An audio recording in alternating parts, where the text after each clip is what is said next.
Hey guys, Pieces here. It's been a while.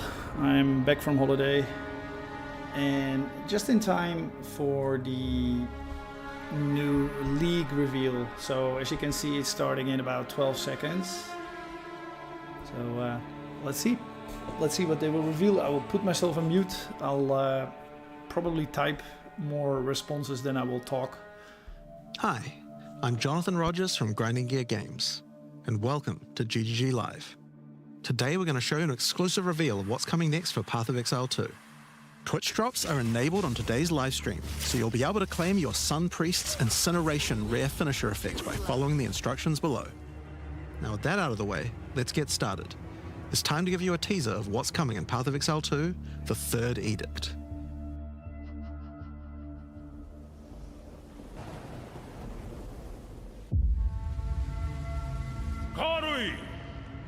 I have called you here to save our people, to save our way.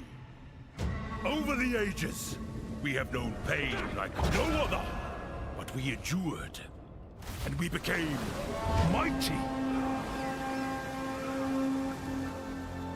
Now, outsiders dishonor our shores, and we have stood by, doing nothing. Hear my voice, ancestors! Show us your strength! Show us the true way! I understand. Be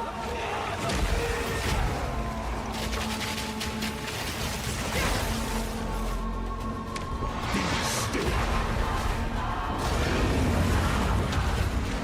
I open your home!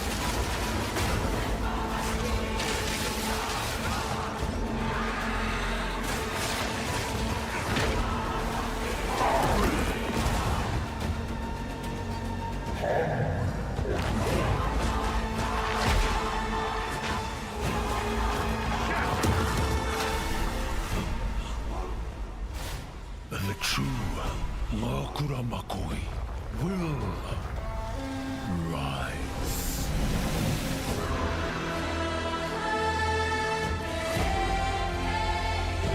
Nice, so they're adding a new act. That's good.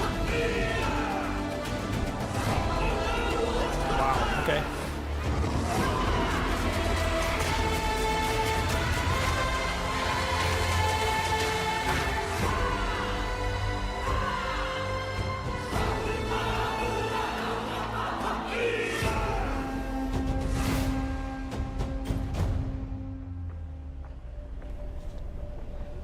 Here we go. So a new area, new act. Do we get a new class? Ooh, Rise of the Abyssal.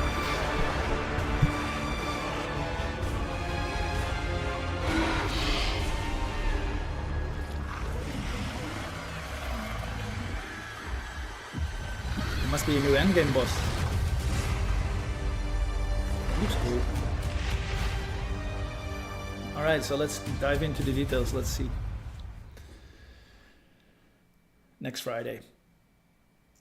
Alright, I'll mute myself when they start talking. As you can see, there's a lot going on, and we have a lot to reveal today. We'll start by going over Act 4, the next chapter in the Path of Exile 2 storyline. But that's not all. There's also 3 new interlude acts to get you to endgame, which means we're removing cruel difficulty too. After that, we'll be going through the massive changes to characters. I'm super excited to show you how I've overhauled the entire support gem system, added new skills, and yes, there are buffs. Next, we'll go over the Rise of the Abyssal, this season's exclusive league mechanic, and talk about the new rewards, crafting systems, areas, and bosses that it adds. After that, it's on to changes we're making to the endgame. Then it's time to talk about items, crafting, and oh yeah, trade. That's going to be a big one. We'll then go over our new supporter packs and finish up with a live Q&A session where Ziggy D will ask Path of Exile 2's game directors, myself and Mark, your questions from Twitch chat. No new class. And after that, at 4 PM Pacific, patch notes. They're not quite complete, but they should give you some nice details to chew on. We've got a lot to cover today, but first, another announcement. When the Third Edict launches on the 29th, we'll be having a free weekend for Path of Exile 2. That's right, Path of Exile 2 will be free for the first time without requiring an early access key. The free weekend will end on September the 1st, so you'll have plenty of time to give the game a try. Alright, let's get started with Act 4. The story continues from the end of Act 3. Doryani has agreed to help you find an ancient weapon that can be used against corruption, the instrument of the Third Edict. The weapon was broken in ages past, but he believes that the pieces may be found in the Karui archipelago, the home of the Karui tribes. You will need to journey to Kingsmarch, hire a ship, and set sail. When you open the map, you can choose to sail anywhere you like. Act 4 is completely non-linear, and you can visit the islands in any order you choose. Will you visit the pristine beaches of Whakapanu Island? The Karui whisper of a curse that afflicts all who travel there. Perhaps it's related to the weapon you seek. Or maybe you will visit the volcanic shores of the Isle of Kin. The Kin have been more restless recently, mining for sulfite and driven by some dark force. Perhaps you will choose to consult with one of the local Karui tribes. Their ancient wisdom could hold clues to finding the Third Edict. No matter where you choose to go, you will fight dangerous beasts, find fabulous treasures,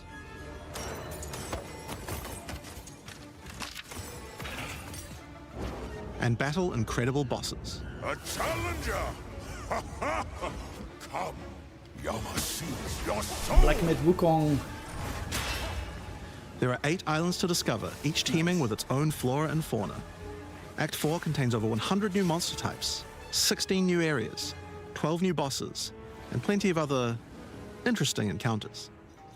There's a huge amount to show, but we're not going to spoil too much here. We want to give you a chance to discover it all for yourself. What happens after Act 4? Well, until now you had to repeat the entire campaign again before you could face the endgame. But after adding Act 4, the game is far too long to make you do that. We needed something else to do in between the end of Act 4 and the endgame. So what else could we do?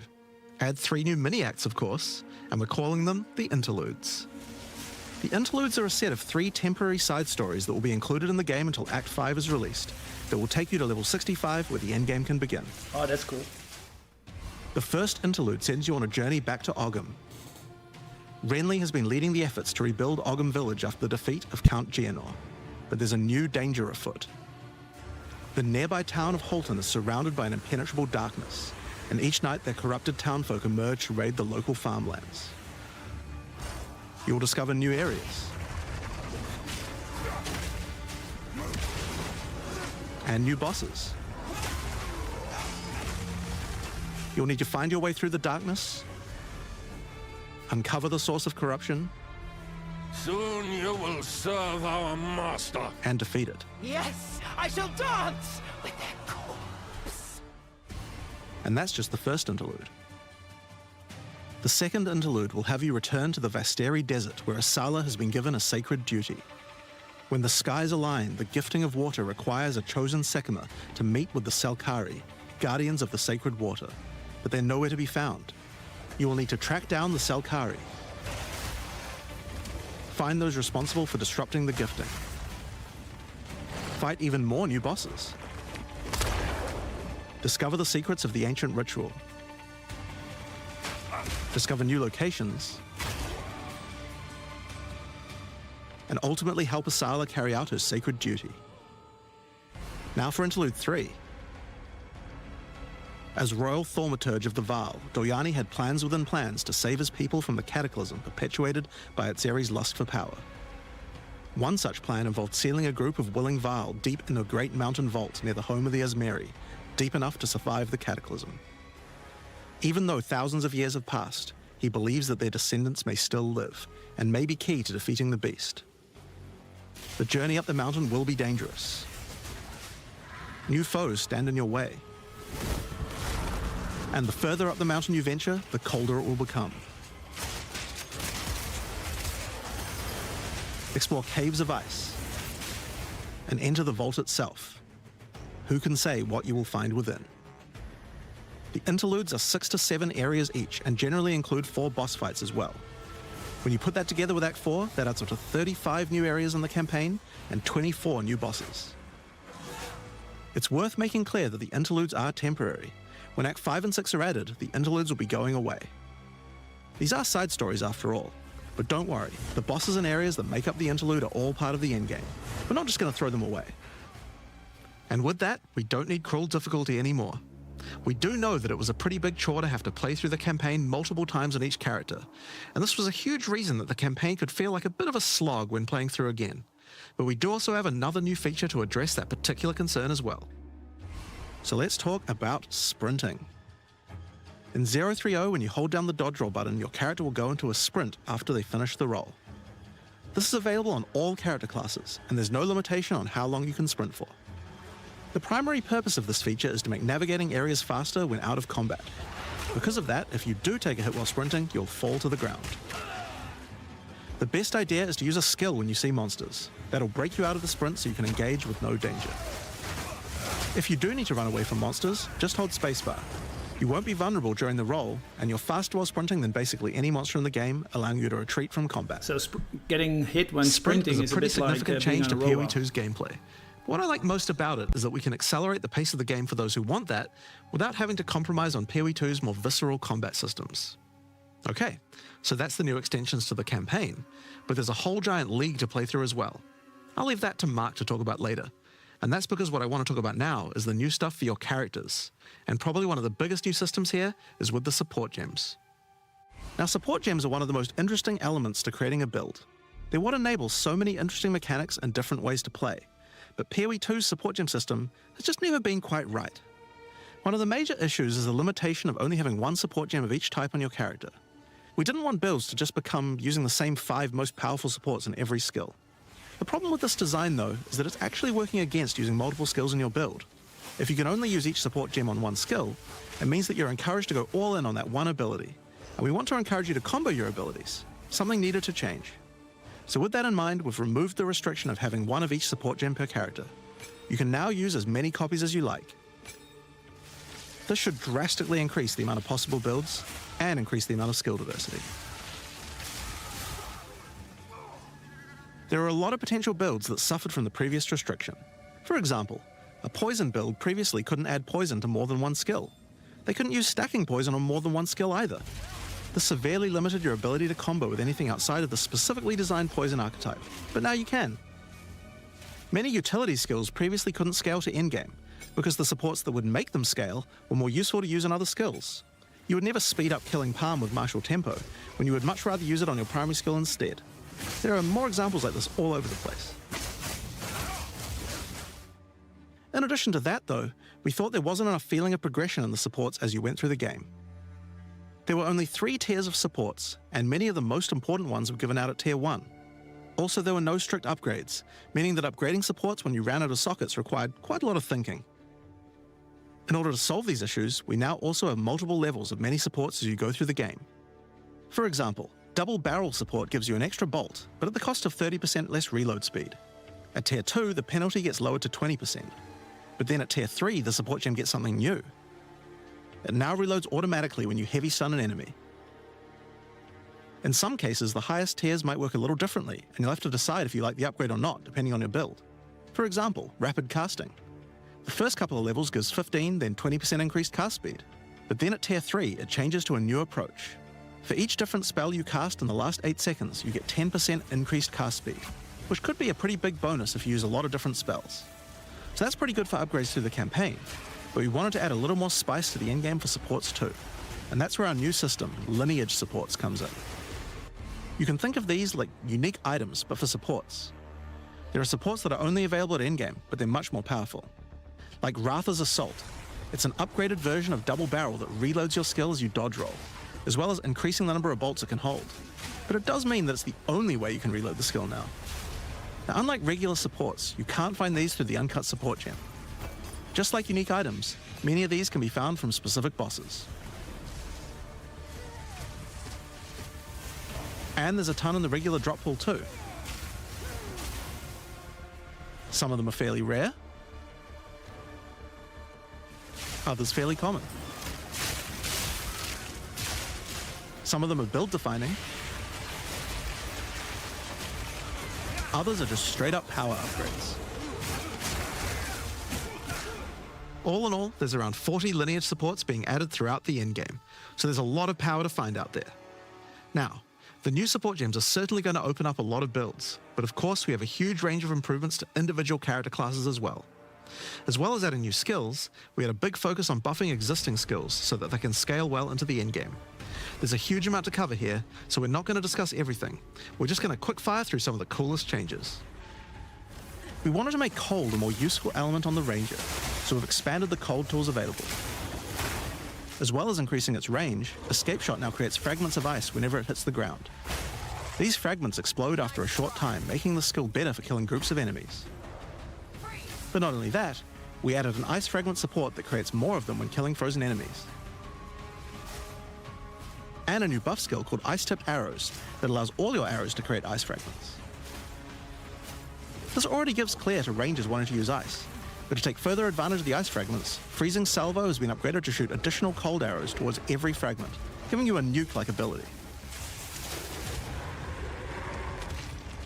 We've also modified Snipe to consume frozen from enemies, dealing a huge amount more damage, giving you a nice ice single target option. And something you might notice about this is that the bonus is a lot higher against bosses. This is actually a change you'll see throughout the entire game. Since it's a lot harder to freeze a boss, you should get a bigger reward for it. Another theme you'll see throughout the game is making movement feel better. Toxic Growth is a skill that was pretty cool, but a bit annoying to use with the jump that it had. Now Toxic Growth is a range skill, so you can spam it more easily. And we've also added a new poison skill while we were at it, called Toxic Domain. It creates a small area around you that makes all your attacks create toxic growth pustules, but attached to monsters. Another skill that was annoying to use was Electrocuting Arrow. It's now just a regular arrow, making it easier to use. But it also means you can support it with projectile supports. And it now also has Area of Effect, making it a tool for more than just single target, and allowing it to scale into the endgame. We also added a new spirit reservation called Mirage Archer. This is a meta skill that allows you to create shadowy clones of yourself, to use a skill of your choice. Of course, one of the other big problems the Ranger had was survivability. Evasion was the weakest of the three defenses, and we wanted to change that. Currently, Evasion doesn't evade all types of hits in the game, so you're still vulnerable to things like slams or unblockable attacks. To make Evasion characters more tanky, we're adding a new mechanic called Deflect. Unlike Evasion, Deflect works on everything, and if you successfully deflect a hit, you take 40% less damage. Items can now give you a mod that gives you some amount of deflection based on your evasion. And there's a bunch of it available on the passive tree too. Deflection is rolled in addition to evasion, so this is an upgrade for regular hits too. And unlike evasion, there's no maximum chance. You can reach 100% deflect against all hits if you spec into it enough. Of course, this is a buff that helps all Dex characters, so the Mercenary and the Monk, but especially the Huntress, are seeing big defense boosts from this as well. Speaking of defensive mechanics, let's talk about block and parry. Now, one of the big concerns on the release of the Huntress was parry feeling unreliable. One of the big reasons for this is there's a lot of hits that are not blockable, and thus not parryable either. So a huge balance change we're making is that now, everything is blockable, except for specifically unblockable red flash skills that bosses use. This makes parry much more reliable. And not only that, but to make block and parry nicer to use, you now also move faster than before while using these abilities. This is a massive buff to passive block as well, so to counter that we did have to lower the max passive block a bit, but overall you should feel much safer. Fire skills on the warrior were not really cutting the mustard, so we decided we needed to upgrade a bunch of them, but also add some more as well. Let's start with a buff. Volcanic Fissure now branches into multiple fissures, giving it much more clearing potential. We've also added a new skill called Forge Hammer. This skill throws a molten hammer that does a slam at a distance. You can recall the hammer back by using the skill again if you like, but the cooler thing to do is to use a Warcry near it. Using a Warcry makes the hammer explode, making a bunch of volcanic fissures around. Volcanic fissures re-trigger when you slam them, so it's a great skill to make a flaming arena to fight a boss. We also buffed Perfect Strike to have a much larger area of effect, and changed Molten Blast to not always force you to move forward. Trust me, it feels a lot better to use now. This skill now has massively boosted chance to ignite monsters as well. And you're going to want to ignite monsters due to a new glory skill called Ancestral Cry. Ancestral Cry charges up with glory by igniting monsters, invoking King Kaum's favor. After you do, use it to channel Kaum's ancestral power. Every attack will be ancestrally boosted with fire. Your very steps will explode, triggering volcanic fissures, and molten balls will erupt from your attacks. Warrior shield skills were another area we wanted to improve. Now that we've got Sprint, we actually don't need to have a cooldown on shield charge anymore. It now also does more damage the further away you are when you use it. Shield Wall got significantly upgraded AoE. Also, you can shield charge right through it to trigger all the walls. We also added a new shield war cry. Fortifying Cry gives you a defensive buff, but it also builds up charge on your shield that empowers your other shield skills. And Magma Barrier now doesn't require timing in order to use. Just wait for your shield to charge up and block. Seismic Cry now stuns enemies that are primed for stun. And we changed the Sunder interaction with Armor Break. It now also gives a Sundered Armor debuff that makes enemies take 40% extra physical damage. Great for bosses. Ancestral Warrior Totem has undergone some pretty significant changes too. We wanted the skill to feel more like using an ultimate. That summoning an ancestor to fight for you was a big deal. So we've changed this totem to require 3 endurance charges to summon, and massively buffed its damage. It also now scales your weapon damage too. Since there's no limit anymore, if you build around generating endurance charges, you can summon an entire forest of totems. In order to make that easier, we added some new sources of endurance charges. There's now a support to make Perfect Strike generate charges, and a support for generating endurance charges from heavy stuns as well. Speaking of totems, we wanted to upgrade the Warbringer. Among the other changes we've made to this class, Answered Call now gives an extra totem, and the spirits have just been generally buffed in many ways. Use it with your limitless ancestral warrior forest to make an army of Karui that would make Tukahama proud. We've also merged the Great Wolf Howl and Warcaller's Bellow support, so that you can get all the benefits with 1 point. And Encased in Jade no longer removes the Jade when getting hit, making it a much better defense. Next up, let's talk about accuracy. Accuracy was always intended to be something that warriors didn't need to care about very much so long as they're in close combat. But unfortunately, that's not currently the case. This was particularly annoying with skills like Bone Shatter, which you certainly don't want to mess with. So we significantly buffed your chance to hit at close ranges when you don't have much accuracy. Warriors shouldn't require any accuracy investment in order to hit with close range attacks now. We also wanted to improve armor. Now, one of the major weaknesses of armor is the inability to defend against elemental damage. In order to mitigate this, we're adding a lot more of the stat that allows your armor to defend against elemental damage. It's now available on items and in a lot more places on the passive tree. One of the most important improvements we've made in 0.3 is to declunk the action and flow of shooting crossbows. You can now reload crossbows without any movement penalty. But not only that, all skills that can be used while moving now slow you for a shorter amount of time. This change benefits everyone, not just crossbow skills. With both of these changes put together, the run and gun playstyle feels much better. It's hard to explain how important this change is for the feel of the class. The Mercenary is also a good chance to talk about how we're rebalancing to make comboing skills much better. Take Shock for example. It buffs damage and lasts 4 seconds right now, but that isn't really giving you enough time to take advantage of it. If you're going to add a lightning skill into a build that otherwise wouldn't use one, we need to make mechanics like this much better. So we've increased shock duration on monsters to last 8 seconds. And skills like Plasma Blast, which are intended to be good at shocking enemies, now increase the damage bonus by a lot more. You'll find changes like this all around the game.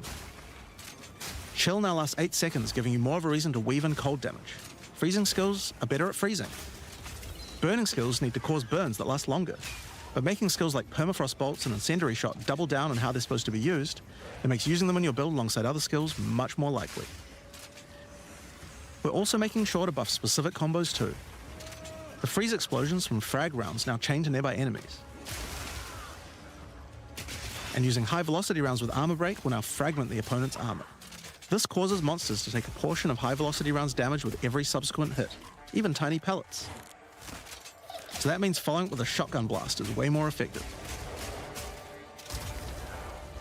Now there's a lot more buffs to crossbow skills, but for now I'm just going to talk about the new one we added, the Mortar Cannon. This one lets you socket any grenade skill, and using it will summon a cannon which loads and then fires the grenade you choose.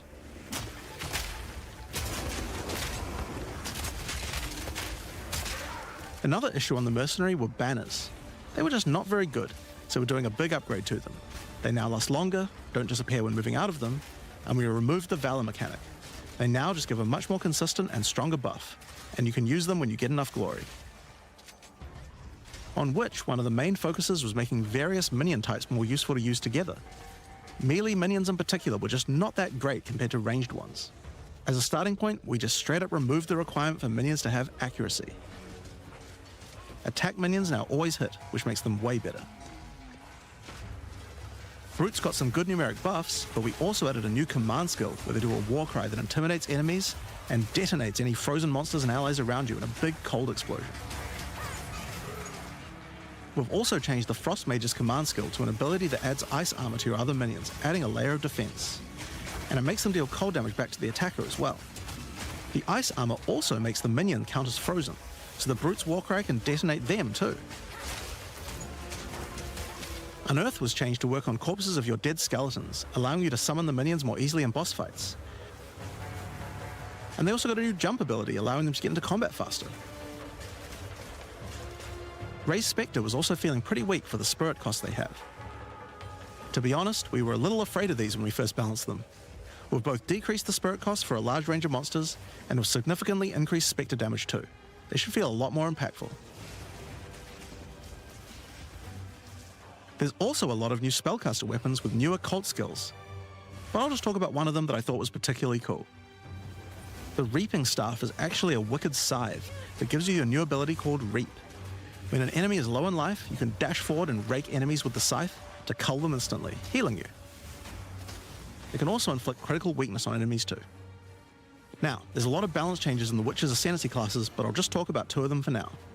On the Blood Mage, you were previously required to spend your first points on Sangomancy, which really was supposed to be the downside for being able to access the powerful abilities on the rest of the class. In order to make picking the Blood Mage a better early option, we've made Sangomancy free, unlocking the power of the rest of the class immediately. On the Infernalist, the Demon form wasn't something people were really using because you lost your weapon stats while transformed. Well, you no longer do, so it's a much better option now. On the Monk, the Wind skills needed a big upgrade for sure. Staggering Palm can now stack up its duration if you use the skill multiple times in a row, so you can keep the effect of all your skills throwing up wind much more easily. Wind Blast had the purpose of building up to dazing an enemy, but dazing just wasn't worth all that effort. Now it just dazes on hit, meaning a single Wind Blast will make all your skills stun enemies more easily. Following up with Vaulting Impact on a dazed enemy previously did a bunch of stun. Now it allows you to break your enemy's stance. When their stance is broken, following up with a fast attack will do way more damage. A cool build that certain people always enjoyed in PoE 1 was hand-to-hand combat, but until now we just didn't have a real way to make it viable. Well, that changes now. The Monk, as a true martial artist, now has the ability to learn the Hollow Palm technique, a keystone that lets you use all quarterstaff skills while unarmed. All quarterstaff attacks now have a special unarmed version, and you get further bonuses to all your attacks from stacking Energy Shield and Evasion on your character. That's really cool, I think. A new keystone we also added to the Monk section of the tree is Walker of the Wilds. This changes Mana Leech to work with elemental damage instead of physical, which is pretty useful for all those elemental attacks the Monk has, but it works well for the Ranger too. Now, one of the least used Ascendancy classes in the game is the Acolyte of Chayula, so we knew we needed to make some changes here. One of the key things we had to do was make the chaos damage that the Acolyte can do much more useful. So we've added a new skill, allowing chaos damage to ignite, shock, chill, and freeze, embracing the elemental prowess of the Monk in a truly chaotic fashion. In addition, he can make all of his chaos damage leech. And we've buffed Into the Breach and Embrace the Darkness by moving the effects of the 4-point nodes into the base skills. He also gains a new notable, Grasp of the Void, which leaves void illusions behind you as you dodge roll. If they're killed, they do massive explosions of darkness, dealing damage to everything in sight. Now let's talk about Sorceress skills. One of the things we wanted to improve in the Sork is the ability to use multiple elements together more effectively. Now, this might seem small, but one of the things pushing you towards using a single element is debuffs like elemental curses, which lower resistances of a single element. In order to fix that, we're making quite a lot of game-wide changes to these kinds of mechanics to broaden what they apply to. So for example, there's no longer 3 curses for fire, ice, and lightning. Instead, there's just a single curse that buffs all 3 at the same time. And things like Frostbomb, which gave you cold exposure, now give elemental exposure. You can use it to buff any of your other skills.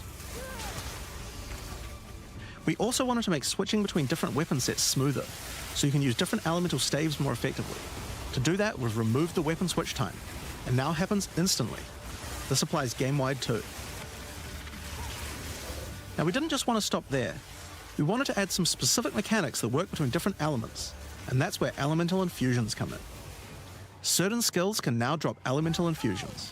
For example, when a Frostbomb explodes, it leaves behind a cold infusion on the ground. After picking it up, you can spend it on one of any number of different skills to transform how they work. Spark will create a nova of cold-infused projectiles. Ice Nova will leave a chilled area on the ground. And we also added a new low-level skill that fires ice shards. Use it with cold infusion though, and the ice shards will explode. Orb of Storms now generates lightning infusions when you cast enough spells near it. And that's all spells, by the way, not just lightning. Once you have one, you could cast a lightning flame wall, which adds both fire and lightning damage to all the projectiles that pass through it. Or power up Ember Fusillade with lightning, which will generate arcs to nearby enemies as each fireball hits.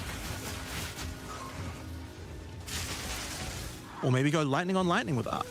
This skill is now a projectile, and by infusing it, you can go full Palpatine. Get fire infusions by blowing up monsters with Living Bomb. Then use them with Comet to summon a giant fire meteor from the sky.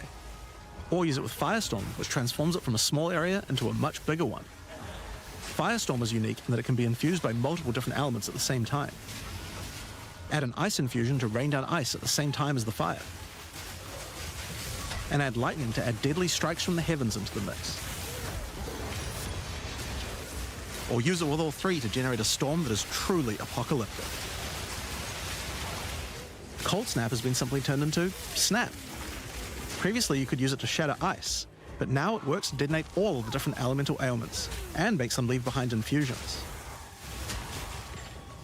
And just like how you could previously use it on Frostbolt, you can now also use it on Orb of Storms and Solar Orb to detonate those as well, which means you can create many infusions at once.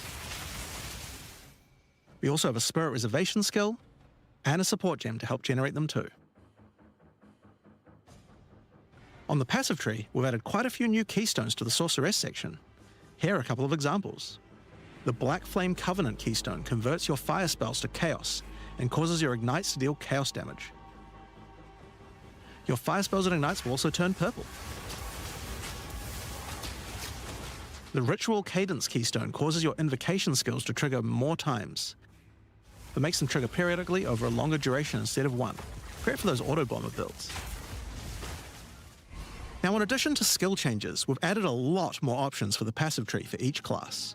Overall, there are more than 100 new notables on the tree, usually around 20 per class, along with smaller clusters as well. Check out the old version. And here's the new version. It's a lot more dense, and there's more interesting nodes than before. Now, we probably can't go through too many of these in the livestream, so I'll just show you one from each class's area of the tree. We tried to be a lot more thematic with the new nodes. So for example, the Molten One's Gift. It lets the benefit of Armor Break apply to your fire damage. Or how about Last Stand, which gives you lots of stats as your situation becomes more and more desperate. A lot of these have themes aligning with Ascendancy classes. Like for the Gemling Legionnaire, for example. You have crystallized immunities, which makes you immune to different status ailments depending on which support gem color you have socketed the most. Another Ascendancy class aligned notable is Sanguimatic Rituals. It allows arcane surges to generate life instead of mana, unlocking that support gem to be used with the Blood Mage Ascendancy.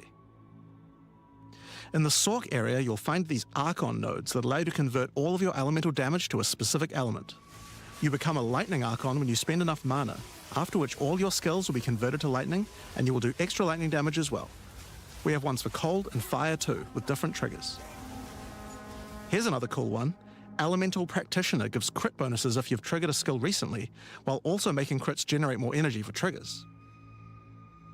Or maybe you'd like the Great Boar. It gives you a reason to stack dexterity to make you tougher, giving a bonus to life and stun threshold. Or the Cunning Fox. It straight up gives you 5% quality to all your gems. Now, another major change is attribute requirements. We felt like players probably had a few too many nodes and attributes and not enough in interesting passives, so we lowered attribute requirements by 25% across the board. That means you'll have more points to spend on interesting notables rather than just needing to allocate more strength, dex, and int. Now, there are way more changes than just these. These are just some of the cooler ones we wanted to show off, but I'd say that's just about enough for now. We're not even half done yet. So I think it's time that we talk about the League, the rise of the Abyssal. And to do that, I'd like to hand things over to Mark. As you just saw, even though there are major changes to the campaign for this update, we want to make sure that every time you come back for an expansion, each area feels different with something extra going on. It is really important to make sure your experience when returning between expansions is fresh and filled with new content, and the way we did this was through leagues. Every expansion we make has a league, which not only has a fresh economy, but also has new content exclusively available in that league. So, let's delve into the details of what Path of Exile 2's first official league is bringing to the table. The Abyssal are a race that have mastery of forbidden magics and necromancy. They were thought to be extinct, but have merely been biding their time underground. You first encounter signs of the Abyssal in Clairfell, where you discover that during the night, weaker members of the Undead Legion have been attacking the encampment. The townsfolk require your help to investigate where the monsters are coming from and put a stop to their attacks. Out there, ancient creatures, lurking beneath the surface. As you proceed through Rayclast, you'll find fissures in the earth connected to larger pits. The monsters normally inhabiting the area are being affected by it, harmed by it even, having their souls eaten to strengthen the Abyssal underground. As you defeat the monsters, the fissure closes and Abyssal emerge, angered by you killing their food. Once all those fissures have been sealed, the pit activates, and more Abyssal pour out. This is where the larger and more dangerous monsters reveal themselves, as hordes of Abyssal spew out from the pit to take your soul. If you kill a magic pack, then magic Abyssal arise. If you kill a rare, then a rare monster will emerge from the pit, having absorbed some or all of its modifiers for itself. This means the monsters emerging will generally be more difficult and more rewarding, as each modifier gives better rewards. If you are able to kill them all, the pit will seal shut. As each pit is closed, it reveals a potential reward. Abyssal troves will rise up out of the pits, allowing you to get some epic loot. Areas often contain many pits, with many fissures, and the amount goes up as you progress through the game, getting more intense. It doesn't stop there. When monster mods are absorbed, they have a chance to become infused with the dark necromancy, transforming them into Abyssal modifiers. For example, you defeat this monster with the Mana Siphoner modifier. Their soul is eaten by the pit, and a rare monster emerges. The Mana Siphoner modifier has transformed into Soul Siphoner, and is now amplified in danger and reward. Abyssal pits also interact with other monsters and mechanics. If you defeat a rogue exile that's near one, it'll be revived as a Lichborn that has multiple Abyssal modifiers. Lichborn exiles even have their own unique jewel they can drop, if you are lucky enough to encounter and kill them. If an Abyss spawns near a boss, killing it will summon a gigantic Giga Larvae creature. Monsters imprisoned in essences near Abyssal pits are affected by the Abyss too. They will come with an additional new essence item that can be used to craft your items. So, that's your bread and butter of the Abyssal League. Kill surface-dwelling monsters, kill the emerging Abyssal, close the fissures, overcome pit encounters, and reap the rewards. There's a lot more to this league, however. As you complete abysses, you can find ancient pieces of bone, preserved from the remains of fallen Lichborn. These are one of the many rewards for your mission to seal the pits. You can use this on a rare item to imbue it with abyssal magic, adding a special hidden modifier to your item. But how do you reveal it? In Act 2 of the campaign, you'll encounter a new area. This area is overrun by the Abyssal and the Lost Men. After clearing through this area, you'll find the Well of Souls, a giant cavity with a massive vortex of souls swirling beneath you. So how do you reveal the mods on your Abyssal-infused items? Obviously, just throw them in, right? Yes, that's exactly what you do. Before throwing it in, you are given the option of how you want to transform it, in the form of a choice of 3 different modifiers. This is really cool. Once you've chosen your desired mod, throw it in, That's where really it will cool. absorb the power of the souls, and the ominous creature will then retrieve it for you. These modifiers can be ones from the core mod pool, all the way through to specialized modifiers that cannot normally appear on items. I like that. During the campaign, you can use it as a way to more easily add useful existing mods, but during the endgame, there is a whole set of new and powerful mods you can add to your items. Like this mod for crossbows that allows you to place an additional ballista totem. Or this one that adds spirit to your staff. Oh, wow. Or this one that allows you to generate more combo with your quarterstaff skills. And speaking of endgame, you can also use the system to craft waystones. With a preserved vertebrae fused into your waystones, you can get some new modifiers that push difficulty and rewards to new heights. Here are some examples of those mods. You always get a choice of 3, so you can avoid anything you don't think your character is capable of. With this modifier, the natural inhabitants of the area are all spawned near abysses, and there are up to 9 additional abyssal pits in the area, making it just a full-on abyss ruckus. Or this one, which causes the final abyssal pit in the area to always result in a boss encounter, be it either one underground or one that emerges out. There are dozens of these waystone modifiers in total you can get from this crafting. That covers the new crafting mechanic, so what's left? Well, we talked about how when closing pits you can get abyssal troves, but sometimes when closing an abyss, you'll reveal an underground cavern that leads to the abyssal depths. After jumping into the depths, you'll find an abyssal city, swarming with legions of the undead. When underground, every single rare abyssal enemy will have an abyssal modifier. And at the end of the dungeon, you'll even find a rare with a more powerful Lichborn modifier. Once you're able to defeat this powerful rare, you can also find some nice rewards. Aside from the entire area being valuable due to the abyssal modifiers on the monsters, it has its own specific drops too. One example is a set of lineage supports that can rarely be found in these depths, like Kurgel's Leash. This support empowers both you and your minions when you command them, granting unholy might to you both. Another depths-specific outcome is a set of omen-like items that amplify your abyssal crafting. Additionally, we're adding some new socketables that can drop from the abyssal depths. Take Ulaman's Gaze, which can be socketed into your armor. These are a bit special in that you can only have one equipped at a time, but give some pretty powerful effects. Think of them as almost a unique socketable for your equipment. In the endgame, where you can still find depths, you also start to find a different type of underground chamber. In these areas, you'll find an ancient spire, a device being used by commanders of the abyssal factions to plunge Rayclast into a lightless void. Your goal is simple: kill this commander and destroy the spire.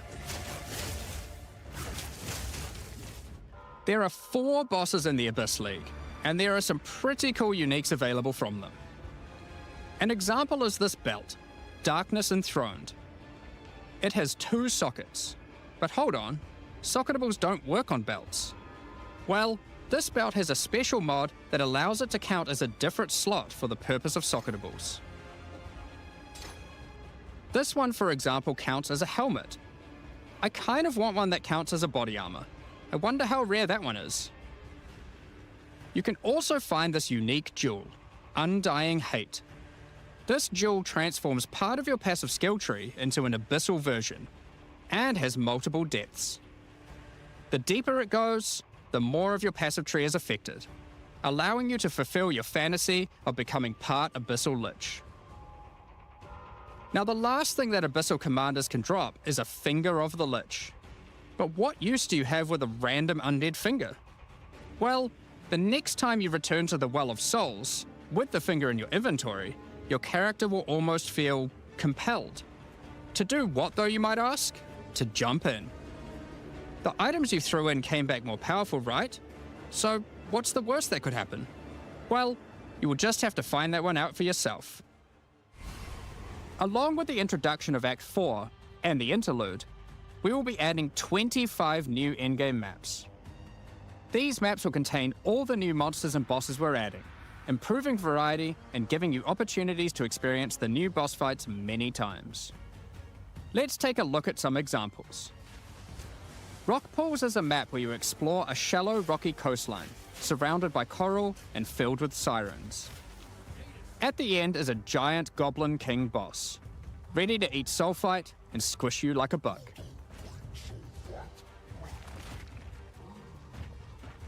Holton is an Ezomite township which has seen better days. Explore and clear the township to find a gothic, Reaper-like boss, with the ability to manipulate storms and fry you with both lightning and wither you with chaos. Given some of the new bosses added are a bit more epic, such as the Act boss and final bosses of each interlude part, it would be a bit of a waste to just use them as regular map bosses.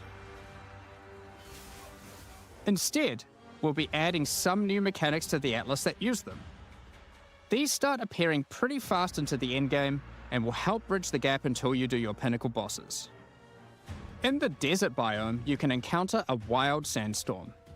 3 maps around the sandstorm contain a device you must activate. Upon doing this, the sandstorm's magic is disrupted, revealing the map inside and allowing you to access it and find the cause. This presents itself in the form of a boss, similar to the existing Citadel bosses.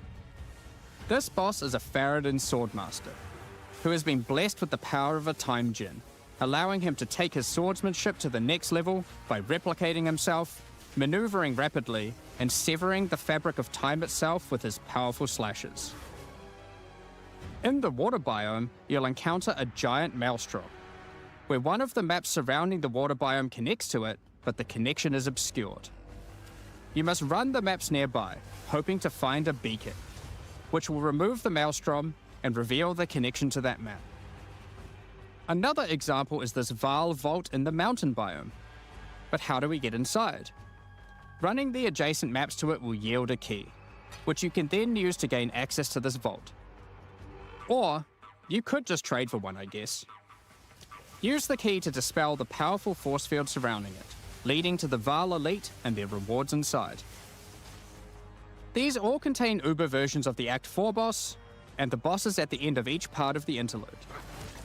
And each have their own exclusive drop pool of new lineage supports, which, as Jonathan spoke about earlier, are powerful support gems that modify your skills in pretty crazy ways. As an example of a lineage support which can come from the Faradin Swordmaster mentioned earlier, we have Guru Khan's Resolve, which causes your critical strikes to fork, but requires some mobility on your part to properly enable. From the boss sealed in the Vaal Vault, we have Paquate's Pact, which supports your war cries, causing them to inflict massive amounts of corrupted blood at the cost of your own life. Additionally, some maps can now spawn summoning circles, a room resembling an Ezomite henge. Activating this henge will spawn bosses. It's as simple as that. We'll also be making changes to how affixes on waystones work, as the current prefixes equals good, suffixes equals bad iteration isn't quite hitting the mark. We tried something new here in Path of Exile 2, but after seeing the feedback, we decided we actually liked what we had in Path of Exile 1 more. Like Path of Exile 1, each affix will now be both difficult and rewarding. Waystone mods now grant an increase to the number of waystones dropped, and an additional specific upside attached to it. This means as you roll your map, they will continue to get more difficult and more rewarding, and allow you to customize the difficulty and rewards of your maps better. For example, the Frostbitten mod, which causes enemies to deal cold damage, also increases the rarity of items dropped as its upside. Whereas the Of Venom suffix modifier, which causes enemies to poison on hit, has the upside of granting increased pack size. Some maps will end up having a lot of rarity, some a lot of pack size, and others will just have a mixture of everything. Due to now having more modifiers granting difficulty, we will of course be reducing the difficulty per modifier to account for this. So, that's your Atlas, maps, and Waystones, but what about Breach, Ritual, Pinnacle content, and others of the sort? We're making some changes around this too. The first change is that you'll now be able to invest 2 points into your specific League Atlas trees before having to run the Pinnacle content. There will be a specific objective for each type of content which grants you those points. For example, in the case of Delirium, it's simple. You just need to find and kill one of the bosses in a map, Omniophobia or Kosis. The rest of the points for each content come from the Pinnacle content, but we're making some changes to accessibility here too. Currently, access to most Pinnacle content requires the same key at the easiest and most difficult version of the content. This creates a negative feeling where at lower difficulties, instead of wanting to run the content, you're often better off just selling it to someone who can run it at maximum difficulty. To address this, each content will now drop splinters, which will not form into singular items. Instead of using the singular combined item in the Realm Gate, you can now just bring your splinters. Upon inserting the splinters into the Realm Gate, an interface will appear, allowing you to pick your difficulty, and you'll notice each difficulty has a different entry cost. This means if you want to run easier difficulties, it costs less, which also allows you to run this content much sooner into the endgame. Because these encounters now just require splinters, their corresponding Atlas tree no longer affects the difficulty of them, and has been changed to purely affect the content and maps on the Atlas. The Arbiter of Ash works a bit differently. Instead of requiring splinters, he still needs crisis fragments. We now have only 2 difficulties of the Arbiter. The first, requiring the existing fragments obtained from citadels. The second, Uber Arbiter, requires calamity fragments. These come from citadel bosses also, but only once you've allocated the maximum number of points in your boss Atlas tree, ensuring those citadels are at their highest difficulty level. Since we're talking about Pinnacle content, we also felt that the leveling curve in the late game was a bit too steep. We've smoothed this out a bit so that it's easier to get to the mid-90s. We've also added some new in-game unique items. Let's take a look at a couple. Thunderfist is a pair of gloves that grants Crackling Palm, a skill which empowers your unarmed attacks, granting the ability to call down the storms themselves on enemies you hit. Put simply, literally every monster you hit with your unarmed skills will be struck by powerful lightning. Pair this with the aforementioned Hollow Palm technique to embrace your true unarmed prowess in combat. Another unique we're adding is Henekura's Sight. Equip this amulet to be granted the power of the Mother of Death herself. This is reflected by granting you a skill called Foresight. While you have Foresight, your dodge roll no longer avoids hits. But instead, being hit while dodge rolling restores you to full life and makes you unable to die for a brief period of time. You'll notice when this does occur, a copy of your character appears and takes the full damage. This is you seeing that future, as if you hadn't been wearing the amulet. Ultimately, your in-game experience should be more streamlined. With new content to find, you'll be able to invest in your Atlas trees sooner, engage with Pinnacle content faster, have less FOMO running said Pinnacle content, reach higher levels easier, and do all of that while finding many new chase endgame items. Talking about finding items is one thing, but what about crafting them? we've taken a step back and looked at some of our crafting systems to make some notable improvements. Let's start with essences, which suffered from an issue where the regular essences were effectively useless and didn't give players the tools or excitement that a crafting system should provide.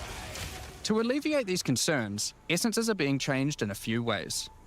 Firstly, they're being changed to function like regals and add specific modifiers with specific values, meaning you know exactly what you're going to get.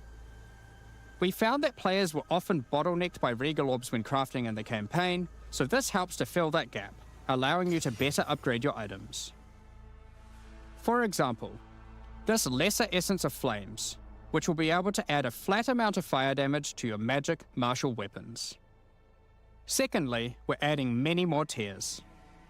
That Lesser Essence of Flames, for example, has a regular variant and a greater variant too, adding even more fire damage with each upgrade. The intention of this is so that when you find one early on, you don't worry about holding on to it till later to use on a higher level item. You should feel free to use them as they come to get powerful upgrades during the campaign. Lastly, our highest tier of essences, now called Perfect Essences, will function like a Chaos Orb instead of a Regal. So it will replace one of the modifiers on your rare items with the specified mod. Such as this Perfect Essence of Flames. You'll notice this one doesn't just add flat fire damage like the ones before it. The Perfect Essences often give something a bit different, with some opportunities to be pretty damn powerful. There are many different essences, each with many tiers, covering many of the more core modifiers you'd want on items early on, through to chase specialized ones for in-game. Speaking of in-game, we really wanted to expand our crafting options for late in-game crafting projects. You might have noticed that at in-game, you get way too many transmutes. Wouldn't it be nice if some of those didn't drop, but instead you got something a little more powerful? At higher levels, you can now find Greater Orb of Transmutation and Perfect Orb of Transmutation. These can be used on normal items to upgrade them to magic, ensuring that the modifier generated is of a minimum level. This is similar to how you find higher tier items on the ground, but for crafting. These higher tiers will also exist for Orb of Augmentation, Regal Orb, Exalted Orb, and Chaos Orb, meaning you can get all of the orbs required to take your item from normal rarity to a fully completed rare with guaranteed high tier mods. On top of these new core crafting currencies, we wanted to make sure there are powerful crafting bases to use them on. Now in endgame, you can start to find exceptional items. These are items that drop at normal rarity and are perfect for your from-scratch crafting projects. They can come with extra quality, up to 30%, or an additional socket to use your crafting socketables in. And yes, they can be corrupted for yet another socket. You can also get exceptional unique items. To add even further to your crafting arsenal, we've added a whole suite of new omens to ritual content, and removed some of the more unimpactful ones that weren't being used.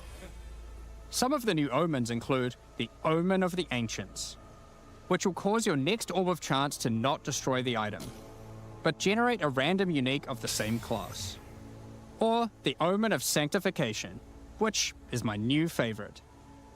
This will cause your next Divine Orb used on a rare item to reroll the values of its modifiers, allowing it to exceed the normal minimum and maximum values, raising the ceiling on the new most powerful rare items in the game. This omen will also cause your item to become sanctified. Sanctified items cannot be crafted, just like corrupted ones, so consider carefully when you use this.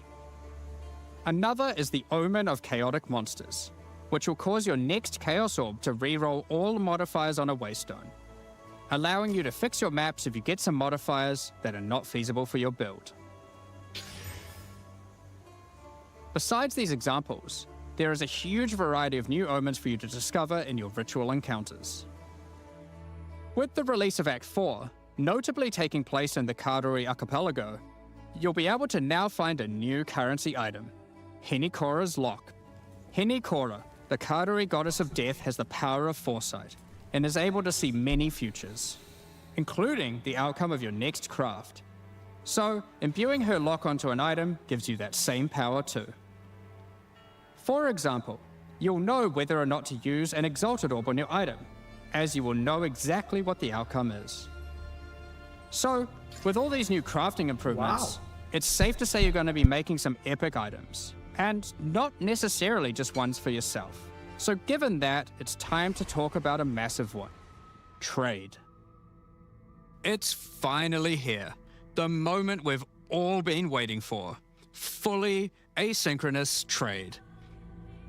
Over the years, the way players trade with each other in Path of Exile 1 has morphed from using the forums, through to the in-game chat, all the way through to using the website. These systems, in all their iterations, work for a while, but with each iteration, new problems eventually reveal themselves. Be it requiring you to be in your hideout too much instead of out there killing monsters, or never getting responses from people who are either AFK or just can't be bothered. In order to finally solve this, and this has been a long time coming, we're adding a new system that allows you to buy items from other players without requiring the seller to be present. They can continue farming, killing monsters, AFK as they please, and can even be offline. With the introduction of King's March in Act 4, you will encounter Ange, assistant to Rog in the Meridian Free Traders Company. Over the last 2 decades or so, since Path of Exile 1's storyline, Faustus has handed down his knowledge and expertise to Ange, and she is now ready to take over his business. If you have a hideout unlocked already, you can immediately invite her there. If you don't have a hideout yet, you will need to acquire one.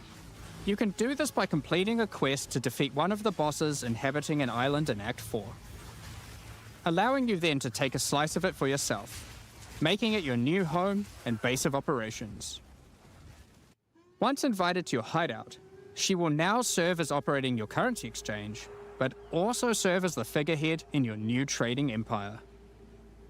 So, how does this new system work? In the existing trade system, you would list items for sale in premium stash tabs.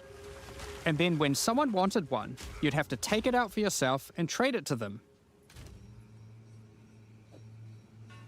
Now, instead of using those, you can give your items to Ange so she can sell them for you. Each item must have a price set. The prices are set using in-game currency items, such as Exalted Orbs or Chaos Orbs. Once a price is set, other players will be able to find the item by searching for it on the trade website. Once a desired item has been found, you can hit a button, which will instantly teleport your character in-game to their hideout. Then, you can immediately purchase the item, and while there, if you want, browse their other goods, in case there's a good deal someone else hasn't yet discovered. You'll notice that as a buyer, on top of the currency the seller set for the price, it also costs gold to purchase an item, as Ange has bills to pay after all. As a seller, you'll immediately receive a notification when an item of yours is sold, and can also see an effect above Ange in your hideout when she has unclaimed currency. Just go talk to her, claim your currency, and continue playing at your leisure. As many people already acquired premium stash tabs for the purpose of the trade system, we wanted to add a way for you to convert your existing tabs to merchants tabs, if you want. You can do that here, on the website, but only if you purchase those tabs before the release of the Third Edict. To clarify, the existing trade system will remain fully intact, so your premium stash tabs will not lose any of their functionality. We just figured people might want to switch over to this new system. We expect a lot of feedback around this new system and are looking forward to trying it out with you. As we are not able to test internally with an entire, thriving economy, there will certainly be some kinks to work out. Based on how the system goes, we will be adding it to Path of Exile 1 when ready, so any of the tabs you purchase will also be usable there later. Next up, we're going to be talking about our new supporter packs. Today, we're launching 2 new series of supporter packs, the Justice and Trathan Executioner packs. Each tier contains the pack's full face value in points, alongside several exclusive microtransactions. As always, the microtransactions in these packs are purely cosmetic and do not affect your character's power or progression in any way. The Justice series of supporter packs contains 6 exclusive microtransactions. Claim glory after defeating enemies, or inspire your allies by calling down the Banner of Justice portal. The Sphinx Mystic hideout decoration will identify items for you, displaying them as it does so. This ancient creature has been presented with many items over the eons, so has some strong expressions to make on the quality of your wares. Become a true warrior, worthy of delivering the justice of the eternal gods with the Apostle of Justice armor set. This armor set also comes with a matching back attachment containing a set of scales to measure your worth. With the Apostle of Justice finisher effect equipped, the Goddess of Justice herself will appear to decide on a verdict for slain unique enemies. Witness as she decides the fate of your slain foes. Will they ascend to be amongst the gods or be banished to the underworld? The Griffin fledgling pet will be a courageous companion as you journey throughout Rayclast.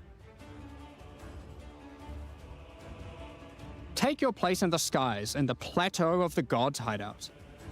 This hideout comes with many different sections for setting up your home or base of operations. In order to travel between them, you simply just need to walk off the edge. Like a true eternal god, you can float between the mountains on the clouds themselves. The Trathan Executioner pack series also contains 6 exclusive microtransactions. The Trathan Executioner finisher effect is a brutal display of Trathan might, crushing slain unique enemies as if they were bugs beneath your heel. As a Trathan Executioner, you're the perfect master for the ever-hungry carrion raptor pet. It has taken a particular liking to the taste of other pets, and at your command it will swoop down and eviscerate them, proceeding to satisfy its hunger by feeding on their corpse. The nobles of the 4 major Trathan houses had their mercenaries, but if their hired hands became notably irritating, they'd have to call in the Trathan Executioners.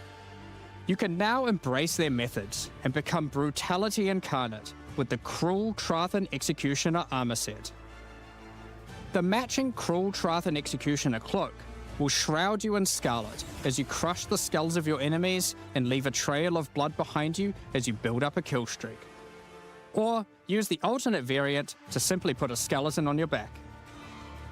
Be bathed in blood as you mutilate monsters with the Cruel Trathan Executioner character effect. The swirling blood increases in volume as your spree of slaughter continues. Both this effect and the cloak use the same kill streak for tracking how much blood is shown. After a long and tiring day of executions, enjoy a relaxing game of dice with the Goblin Gambler's Hideout decoration. They'll definitely be playing fair, right? The Pulverizer map device brings a horrid efficiency to punishing the damned of Trathus. Each map you open will execute the next victims. This map device in its true ruthlessness tracks the total number of monsters killed, your kills per second, and your largest kill streak up to the point of the map being completed.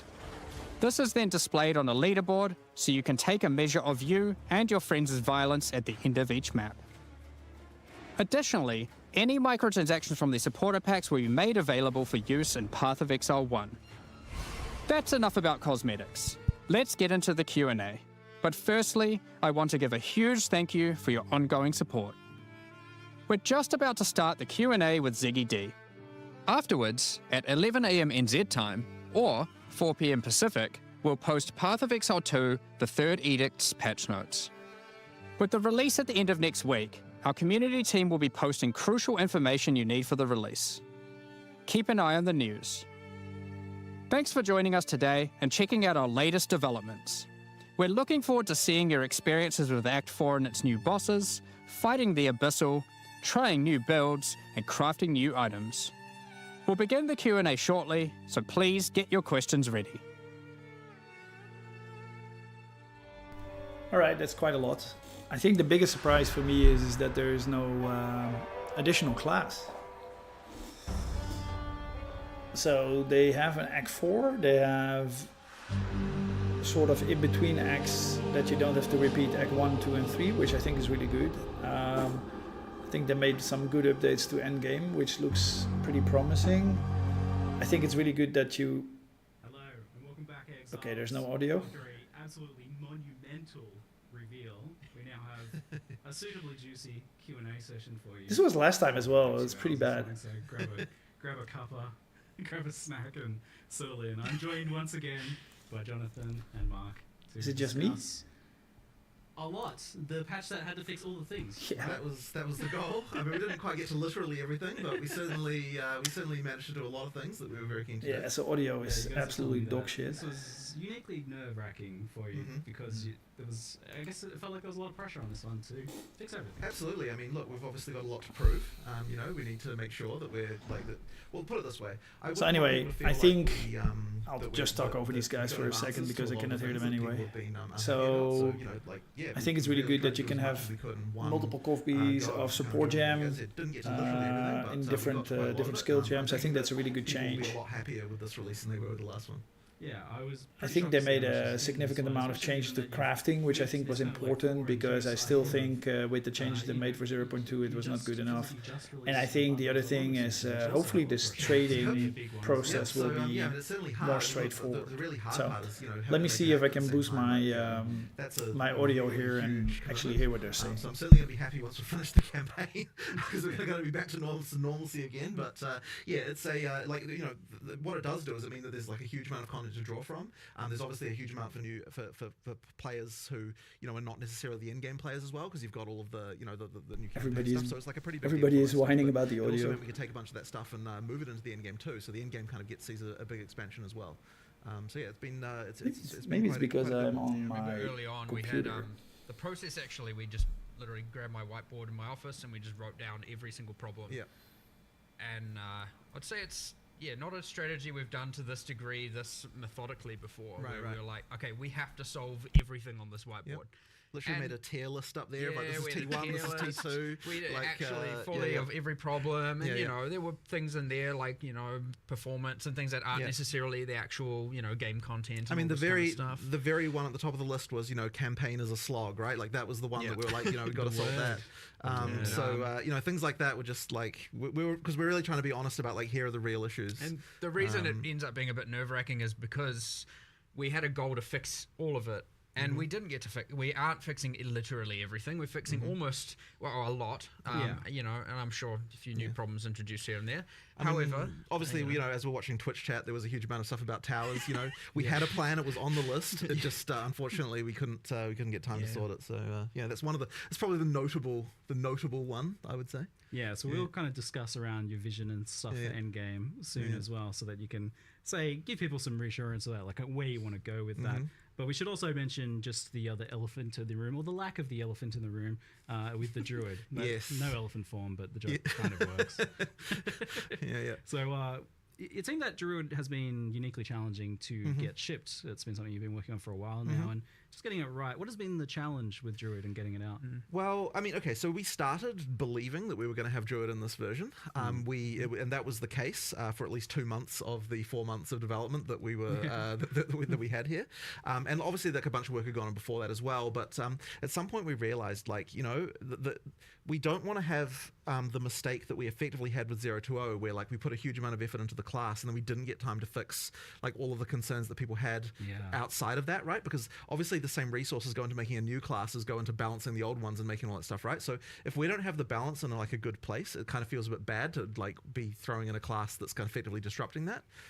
So then what that meant was at some point we're like, okay, since we don't believe we can get both the class and all these other balance changes we want to make in at the same time, it's actually better to cut the class and then have the balance changes instead.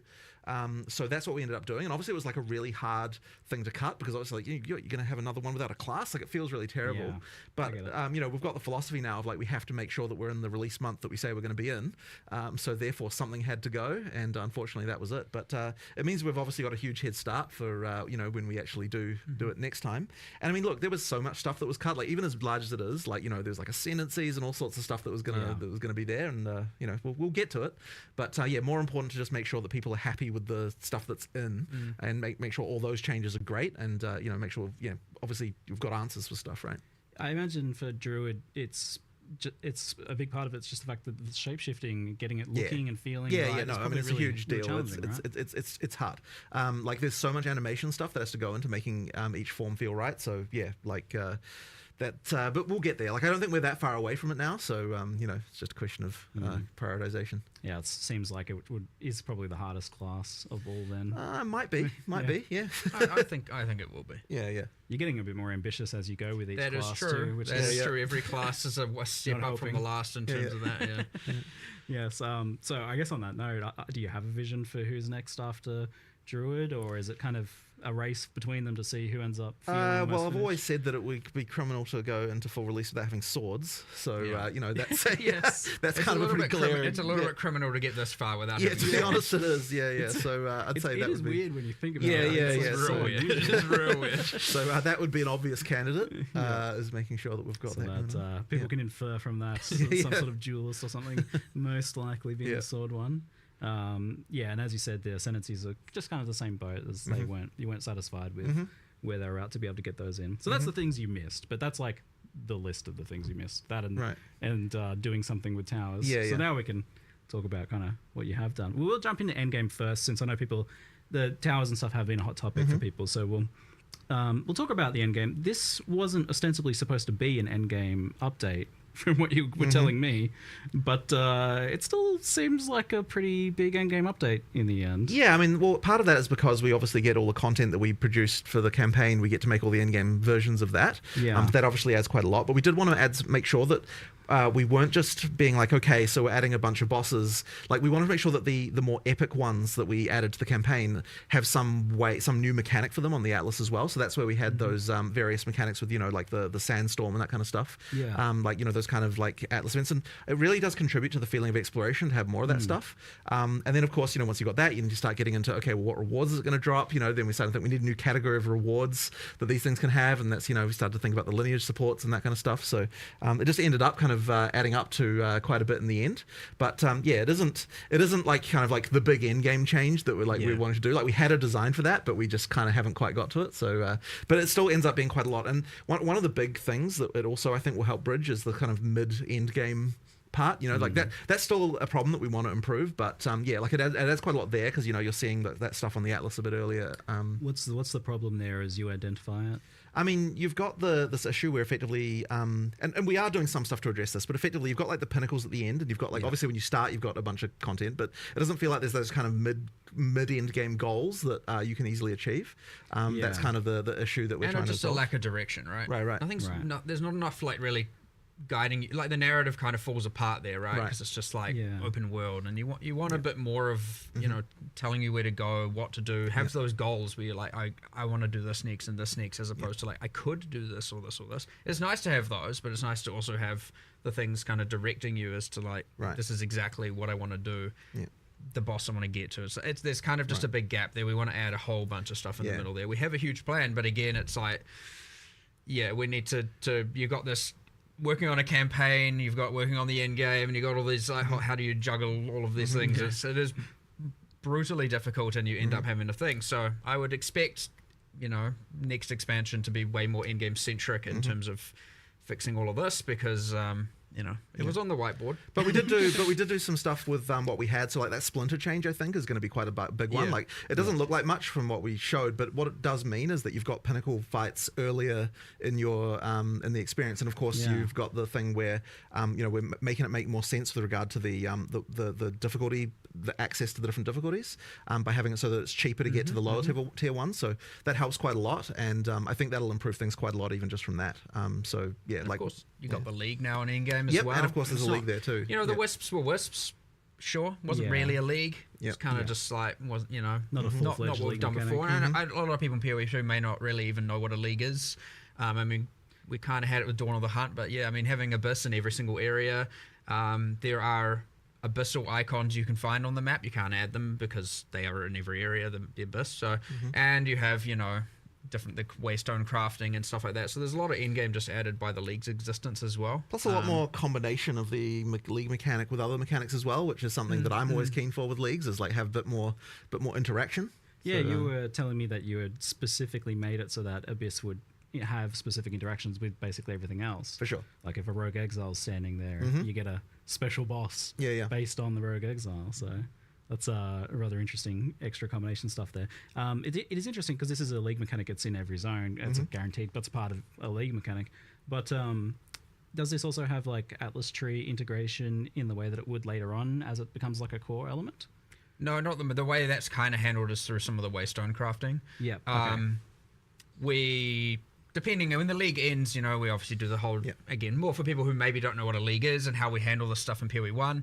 I'll over explain it a little bit, but yeah, generally we review the state of it at the end. We see what changes we want to make. Sometimes we add it to the core game immediately, sometimes later, and then we add it to the tree and decide how we want to invest into all the different things. But we try and have the meta progression, so to speak, of a league within the leagues itself, and not connected to the core tree, because you could have a separate tree. It is a thing you could do, but in this case, it comes in the form of the waystone crafting. You did an experiment with that recently in Path of Exile 1, doing that in a league, and you didn't exactly like the result. Different because it's not a separate tree, and that was during Necropolis, yes, and it felt like because it's in every area, you have to take it. Yes, exactly. So that didn't work. We're not going to repeat that mistake.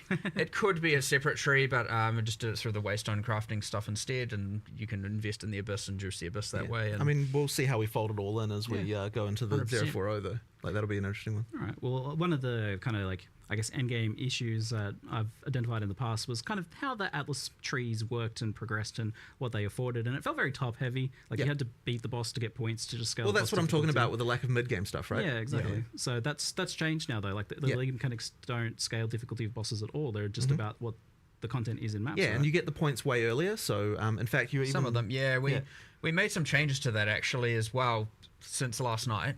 And thus it wasn't in the live stream accurately. It was talking about how you have to complete specific objectives like killing the Delirium boss and whatnot to get your points. It's actually just now you follow the quest line, and there's a point in where you get the tablet, which is after you find the league and you kill the, just do a Delirium, you successfully go back and get a tablet. You're also going to get the first 2 points there. Now I wanted to change it so that you can get like... if we have 8 points, you get 4 points before the pinnacles and 4 points from the pinnacles. Right now it's 2 and 6. We're still looking at this just because we made a change last night. There's a good chance we might end up, adapting this a little bit more. So it's even, the first 2 points come even sooner and even more obviously. Like you don't have to RNG into finding a boss in order to get those first 2 points now, which was mentioned there. No longer going to be the case. But we just want to really make sure we're smoothing that progression through, getting that stuff earlier, all that sort of stuff. So the other thing, was you've got this kind of world map. It seems to be exploration focused. The recent updates you did in Daughter of the Hunt actually, I felt were a big step forwards in that regard. There was a lot more exploration with the new unique maps, and even towers. I felt like when you're using them as an exploration feature, work quite well. Like they leapfrog you to your next. You see that next unique map over the hills, and that's like a cool motivator that pulls you through, and that helps with that mid game issue you were talking about. Is that kind of the goal, is to make this like really exploration focused? It's certainly something that I really love, and the more things you add to the Atlas, the more it feels like you're finding things. But yeah, so we definitely appreciate the concern with towers being that you've got this tension between having to turtle in one location versus explore. Yeah. And so that's something that we need to look into addressing. But I don't want to kind of like talk explicitly about exactly what we're going to do here, just because there's like obviously a lot in flux there still. But it's something that we understand the problem, I would say. I would understand that there's an issue, and so we will be addressing that a bit later. Yes, the brand name of towers seems somewhat marred currently. Like it seems like almost no matter what you do with them, there's going to be some sort of maybe just delete towers because we have the bad association with it. That is a concern, but I suspect that we'll still want to keep them at least for just vision. Like even if we remove the mechanic and do other stuff, like we'll just keep them there. So I still think it's fun to just find a tower just to get a circle of vision around it. So I don't think that's the part that people are unhappy about with them. So therefore it'd be fine to keep that and move like other power sources and other things that you can do somewhere else. And I even like the empowering the maps, because that is an element of control, which is another thing people. Well, I mean, I still want something that does that. I just think that it needs to work differently than how it works. I guess the issue seems to come down to, from what I see, and maybe chat might have other things that they mention about their issues with towers, but the issue as I see it is about that feeling that you still need to be stacking tower mechanics on top of other stuff, and if you're not kind of bringing all those things together, then it feels like you're wasting time. My fundamental issue with them is the way that you know that something sucks before you even run it, and that's always bad. Yeah. Like effectively, it's like, okay, like if you're running maps that don't have a tower around them, you're like, okay, well I know this is bad, or and so I feel bad because like I just have to get to the next tower, and then like when you've done one tower, but you know that 2 tower overlapping is a thing, then you're like, okay, well I feel bad running a 1 tower overlap thing when I know that 2 tower stuff is a thing as well. So there's just this problem of like, you know that it sucks beforehand, and I think that's never a good thing. Like it's actually the opposite of the action RPG philosophy of like, the reason you have random drops is because like, you know, any monster could be the one that drops the next thing. Exactly. And if you don't have that, then it's like you feel bad for playing the content because you know it's not the best already. So you need that like random element more. So there needs to be some adjustment to make that better. Yeah. Do you think that's like bringing up what the base map experience can be in terms of its upper potential, like adding more interesting confluence of variants? I mean, look, I always like more interesting combinations of stuff to happen, but I don't necessarily think that the core problem is like lack of ability to juice things. Like I think the core problem is to do with the fact that like you don't, like, you know when it already sucks, as I said. Like, it's just kind of like that thing there. So we need to sort of like, there will need to be some approach to solving making it more controllable, like you know, more deterministic in some way, like, you know, just something along those lines, so that you can so that you don't have this feeling of like, because of a thing I can already see that sucks, that this experience is going to be worse than what I'm hoping for. So somewhat related to this, another thing I see brought up all the time is being able to kind of choose what map you're doing, and just being able to exert more elements of control. I saw a post in chat just there that was like the idea of being able to kind of erect a tower where you want it, rather. Like, is this element of like being able to choose your maps a little bit more, or have a bit more influence on what's happening? So I think having control over what content is there is good, but I don't know that I want to lose the fact that you still have the Atlas fundamentally where you like the actual map areas you get are random, and part of the reason for that is that it gives us a lot of opportunities to do interesting things with you know, like different maps can have different things that they drop and other stuff like that. Like there's a lot of that sort of stuff that's like quite nice. Like you can actually have a unique map be way more powerful if like it's kind of, you don't know exactly when you'll encounter it. So that kind of stuff is quite nice, and we want to do a lot more as well on the Atlas, like just more stuff to find. Like when we get to 0.4, I really want it to be that, like, you know, you really feel like there's just cool stuff in every map that you might be finding that's like you know, that's way more interesting. And as I said, that stuff, the problem is if you have full control over literally being able to run the same map every single time, like the same like base area, it means that you don't have the ability to say, okay, well this map can randomly have this thing that's just like really awesome that, you know, always drops a unique or something like that, because then you're just going to run that map over and over and over. So I still like some ability to have to find the good stuff in the Atlas, but we just need more control over what mechanics you can spawn there and that kind of stuff, and like not having the experience of like, if I didn't get this exact overlap, then I have this bad experience. And that's where exploration actually comes from as well, is having some element of not having that control as well. So maybe it is the case more of just juicing up that exploration aspect of it even more. Anyway, that's what I'm. It already felt like a big improvement with that last one, and we're getting the new maps and the new mechanics and things scattered in the zones as well. So it seems like there's a fair bit more going on. The main point, like, we did what we could, 100%. And you know, 0.4 expect a lot more improvements there. But again, we focus more on everything else. There's a, you know, an insane amount of content there. You know, it's we wish Towers was in that list, but it will be. Don't worry. These things are coming. We're aware of the problems. We are aware, like 100%. You know, it was expected when we got to that section to see a bunch of. And I think a lot of people are going to be getting a chance to experience some stuff they didn't experience because it came later in last league, and maybe they had tapped out before then. So there's a good bit of extra stuff to explore there, maybe with this one. We'll loop back around to Endgame if people have more questions that they post and that we pull from the chat. But we'll move on to the Act 4 and the interludes, because that's a pretty big thing. Obviously, getting rid of Cruel was a priority. You wanted to do that as soon as possible.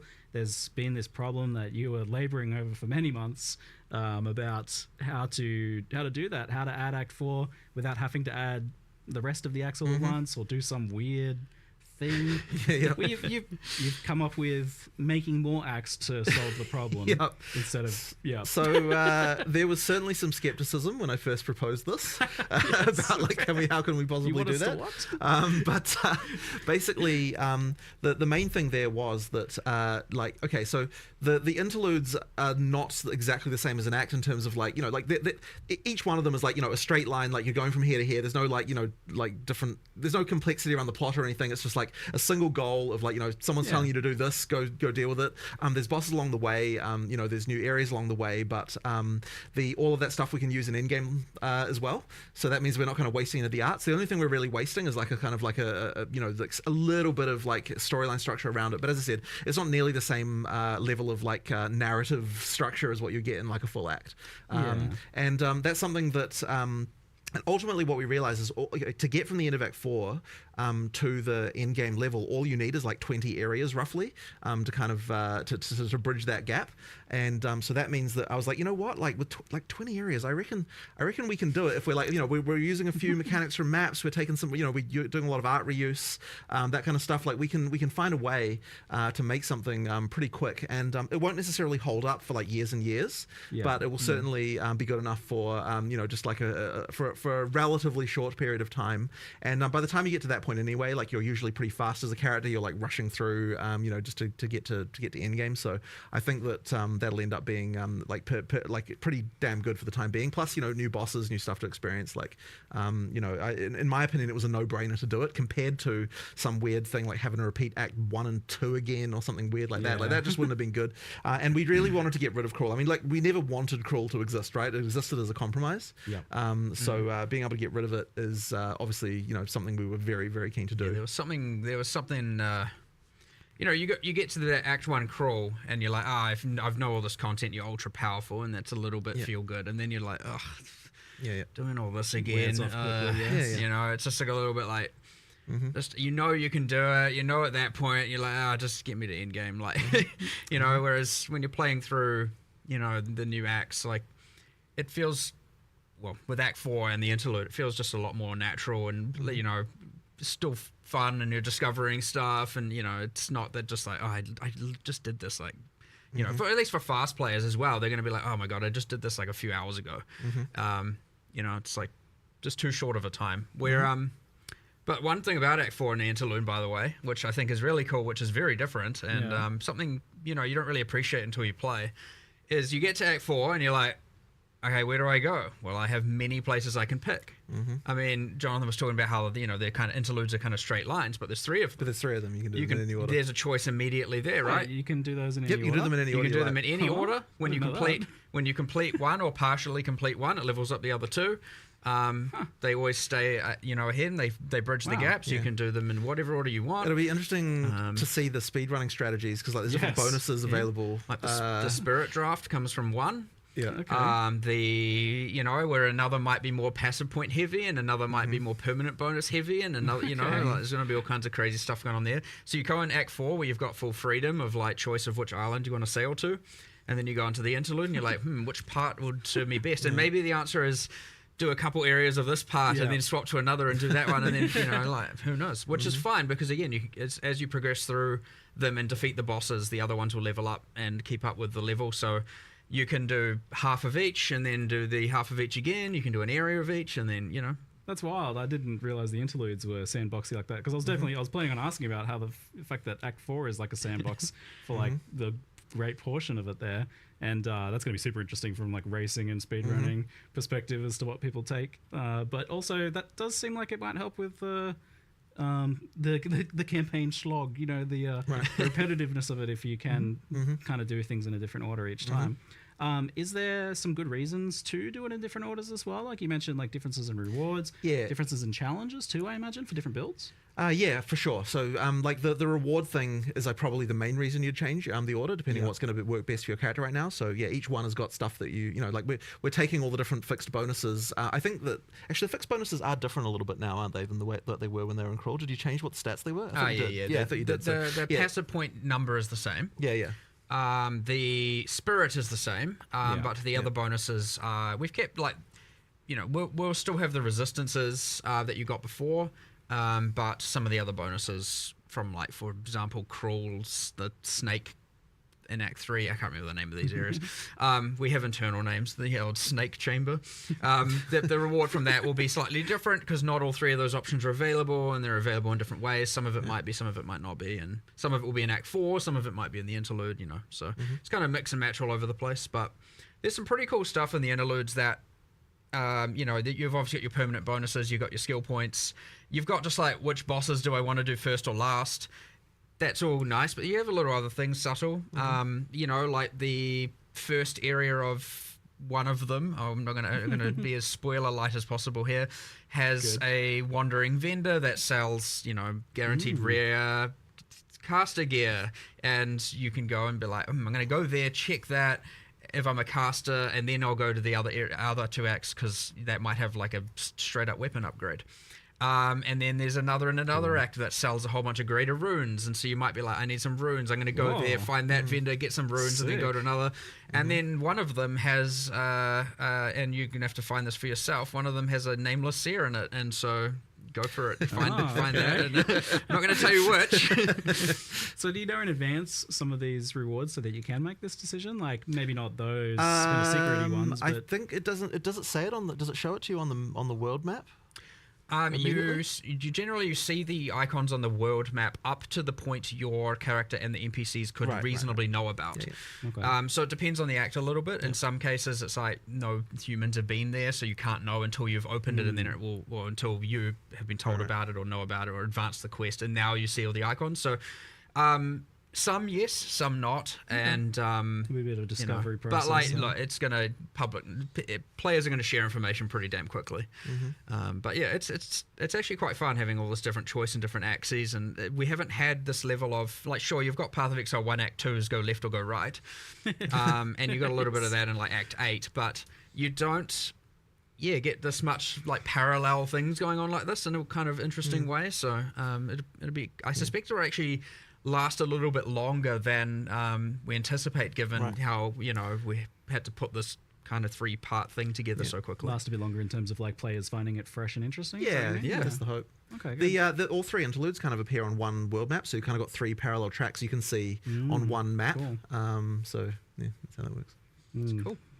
Decision paralysis is going to set in. Where do I go? I think a lot of people will just pick one just because it's the first one. Yeah, probably, left I bet that'll be the most common You'll choice. see stats on that, I'm sure. Yeah, It's yeah, like, yeah. oh, yeah, 60% pick rate for the first option. Yeah, probably. Left to right's most likely. That makes sense. The order of the islands in Act 4 a little bit less predictable. Yeah.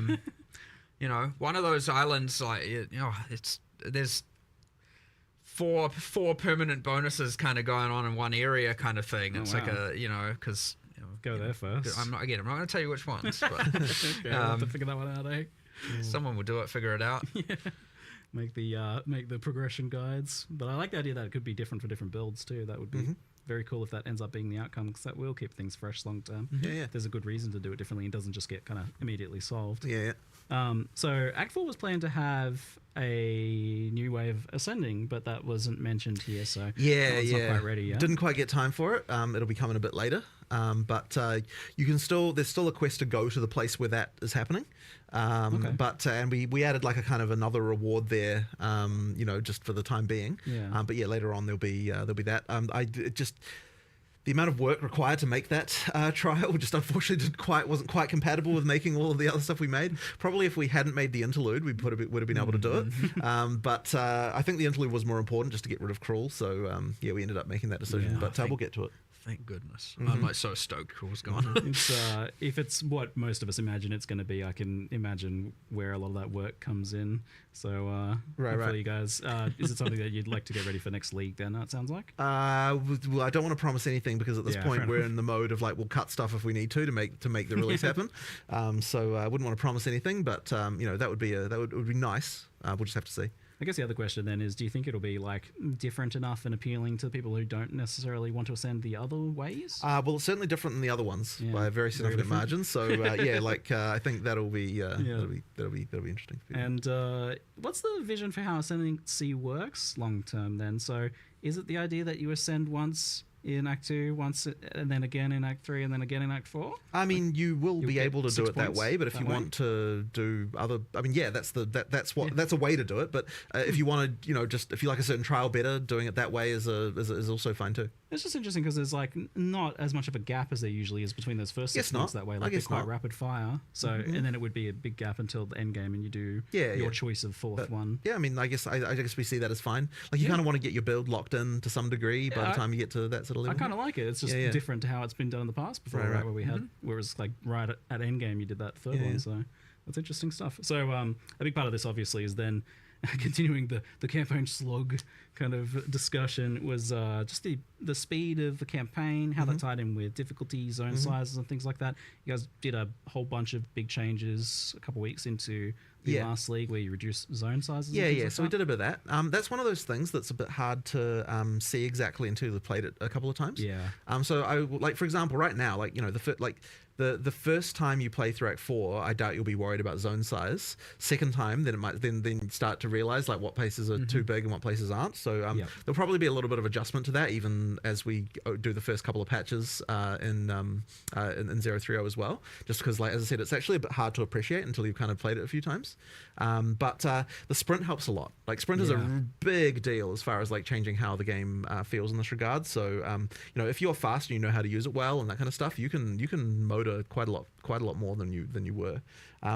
It'll be interesting to sort of see how how many people are using that all the time versus how many people are kind of just using it all the time. You have, well, yeah, but the thing is, you're an experienced PoE player, right? Like you're gonna be But like like, that. there's a fun risk reward to using it that way, though. Like, if you are just using it to traverse or like backtrack or something because you go the wrong way or something like that, then it's pretty cruisy and it works well for that. But it also is a very powerful like combat tool. You can use it like a boss is doing something, you can get further away than you could before. For boss stuff, you can, although it is dangerous, right? Like, I mean, if you screw it up, then you get knocked down. yeah.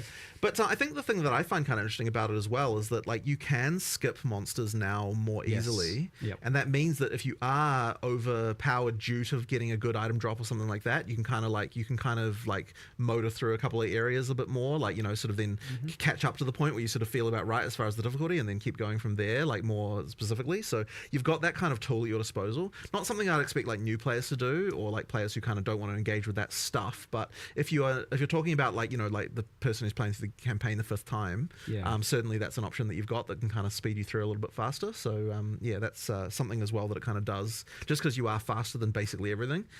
So you can skip past them if There you want. were a bit of like good players, like knowledge players knew how to move a lot quicker. There's a bunch of skills. You get animation cancelling. You got shield charge. It's true. It's true. The speedrunners already have a way, but like no one really wants. Like, obviously, you don't want to be doing that all the time, right? Like unless you're like really dedicated to speedrunning. So. Niche, unintuitive, and exactly. whatnot. So like there's a simpler way to now close the gap between the players who knew all of that and the ones who didn't, and which is great. And maybe a lot of those players are still using all of those tools even on top of this, and that's fine. I actually wonder if like the sprinting is faster than like the shield charge, dodge roll, animation cancel shenanigans. Haven't exactly done a race. I think it's close. I'm pretty sure it's relatively close though. Yeah, well, the difference there. I know there's some passives in the deck side of the tree for like slightly increasing your speed while sprinting, and a few other different things while sprinting, like increasing your evasion while sprinting, and so there's some of that going on as well. That maybe when you speak into all that, you have a more of an advantage over those other skills. We'll see. You actually buffed dodge roll a bit for the sprint too. Like you can turn a bit better. For longer during the dodge roll. You can. So that one was, man, I'll tell you what. So this is kind of inside baseball stuff, but sprint was like way harder to implement than you might expect. Like it seems like, you just add a speed buff, but like getting it to be smooth and like feel right, and like all of the stuff around like the turning at the end and like what stuff, that was really, really hard to do. Like it was like there was like a programmer for a very long time just working on sprint issues. Like holy crap. So yeah, like it's one of those things that like every little imperfection of it, so you do it so often, needs to be ironed out. I'm looking forward to stacking move speed and dodge roll distance in Sanctums and using sprint. I use sprint in the Sanctum and I was testing earlier, and it's so fun doing some of the things with sprint. It's like with like mega long dodge rolls into sprinting is gonna so fast. Yeah, I mean, we've in general just improved mobility. We've improved, and even outside of that, it's like talking about sprint, slog, fast. Like there's more to it. There's for sure. Obviously dodge rolling has improved.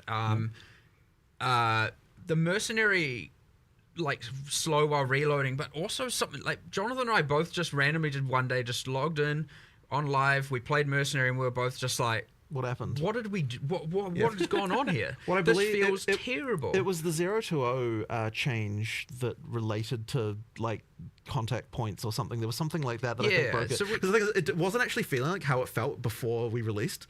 Yeah. So it's like, oh crap, we need to fix this. Something went wrong drastically there. That one really improved it. But we also made a change where you're a little bit faster coming out of when you're using a skill while moving. Yeah, you're a little bit faster coming out on all classes. So that actually affects the Ranger and the Sork as well a little bit. It's not like at first it seems quite subtle. Like but when you play it side by side, it actually makes quite a difference, even though it's a relatively subtle change. Like it worked as well. And then you've got things like with the block being faster. Like you're just overall more mobile. With a lot of the stuff. Like I think it's helped a lot. But the nice thing is like we still didn't have to compromise on like making sure the combat still was right. So that's obviously been like a big worry, especially because there's so many other buffs and things to other character classes. Like there is definitely a concern that we've like overcooked, gone too far. Like things are like things are going to be too easy, and I'm a bit worried about it. But I think it should be okay. We just have to. You mentioned like the way you've designed this, not meaning you didn't have to compromise on like combat and that, and that was a big hesitance for you. Like you really wanted combat to be not optional in the past. You were talking about before, for sure. And things like that. So why does it feel like the way you designed this lets you not compromise on that vision? Because ultimately, the actual combat itself still works after trying it. Like, and generally speaking, like even though I may not necessarily agree with something, I'm still willing to try these things. So we tried it. It works. That's really what it comes down to, right? So that as long as that's the case, then then I'm cool with it. I just want to make sure that we don't end up in a situation where we're just it's all just like. Even during the campaign, it's just one button, don't have to worry about anything, like there's no challenge anywhere, like that kind of stuff, because I just find that boring. I just don't enjoy it at all. Like I feel like you need to have some level of like actually having to think once in a while, during a boss fight or something like that. So there just has to be a little bit of that left over. Sometimes it can be the situation where this was a good compromise, like 100%. It again, he spoke about how long it took for this programmer to work through it, let alone there's heaps of iterations with these kind of things, trying to keep things feel grounded, kinetic, realistic, that kind of stuff. So you're not just like, and animation wise as well, there's a whole bunch. So, when you're taking a chance on a thing like that and, it feels like a compromise and you're uneasy about it, I'm glad we did pull the trigger on this one and give it a go, because sometimes it is like knowing how much resources this is going to take. If this fails, it's a massive waste. Because there was another one that was like hugely contentious, which was removing the limit of 1 per support gem. Yeah, was something that took a bit of convincing to even get people to want to try out. Like that was definitely a worry. Like the concern there is just that, isn't it just going to be that everyone's running the 5 same supports on every single thing? But I was kind of like the amount of. I think what we're losing over this is much worse than what we were gaining. It's something really important, and so I actually now that we've done that, I wouldn't have it any other way. I think it's really, really good change, and that one is, in my opinion, the most important change we're making in 0.3. I mean, obviously you got a bunch of content, but like in terms of like what single thing is going to affect gameplay the most, like in terms of character builds and like build variety, that change is a huge one. So I'm really looking forward to seeing what people can do. I was skeptical when you showed me this change, because I was definitely in the camp of defending the decision of the 1 support limit for the logic of it making you think about how you build each skill differently, not just building every skill for damage, but rather like, okay, which of these damage dealing skills am I going to make more utility or do something else instead? But playing around with it feels like it kind of just lets you use it on 2 skills, like something like Fist of War. Yeah, and that's just a really big improvement. Like that's a lot more fun having 2 Fist of War skills than one.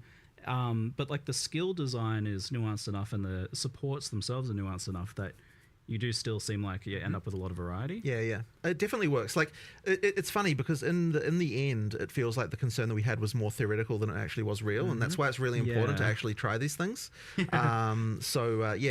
Like, and I would say that if the supports and skills were designed like how PoE 1 was, then you totally would have ended up in exactly the place that we were worried about. Right, yeah. But because there's a lot more going on with the way the skills, or just like there's a lot more thought being put into like the exact ways that skills interact in PoE 2, you kind of end up being fine, and it just ends up being better. So I'm really glad we tried that one because it's super important.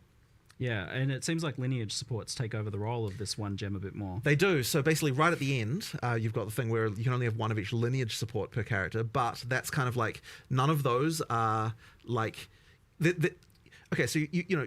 Something like multiple projectiles or martial tempo, like these things are super important to kind of make skills even viable at endgame, whereas the lineage supports don't have that same thing. So we effectively get to keep a little bit of that like interesting decision stuff, but only right at the end when you're kind of at the top end and you're thinking about like hyper optimizing specific stuff or like with interesting mechanics. So we still get to retain a little bit of that there.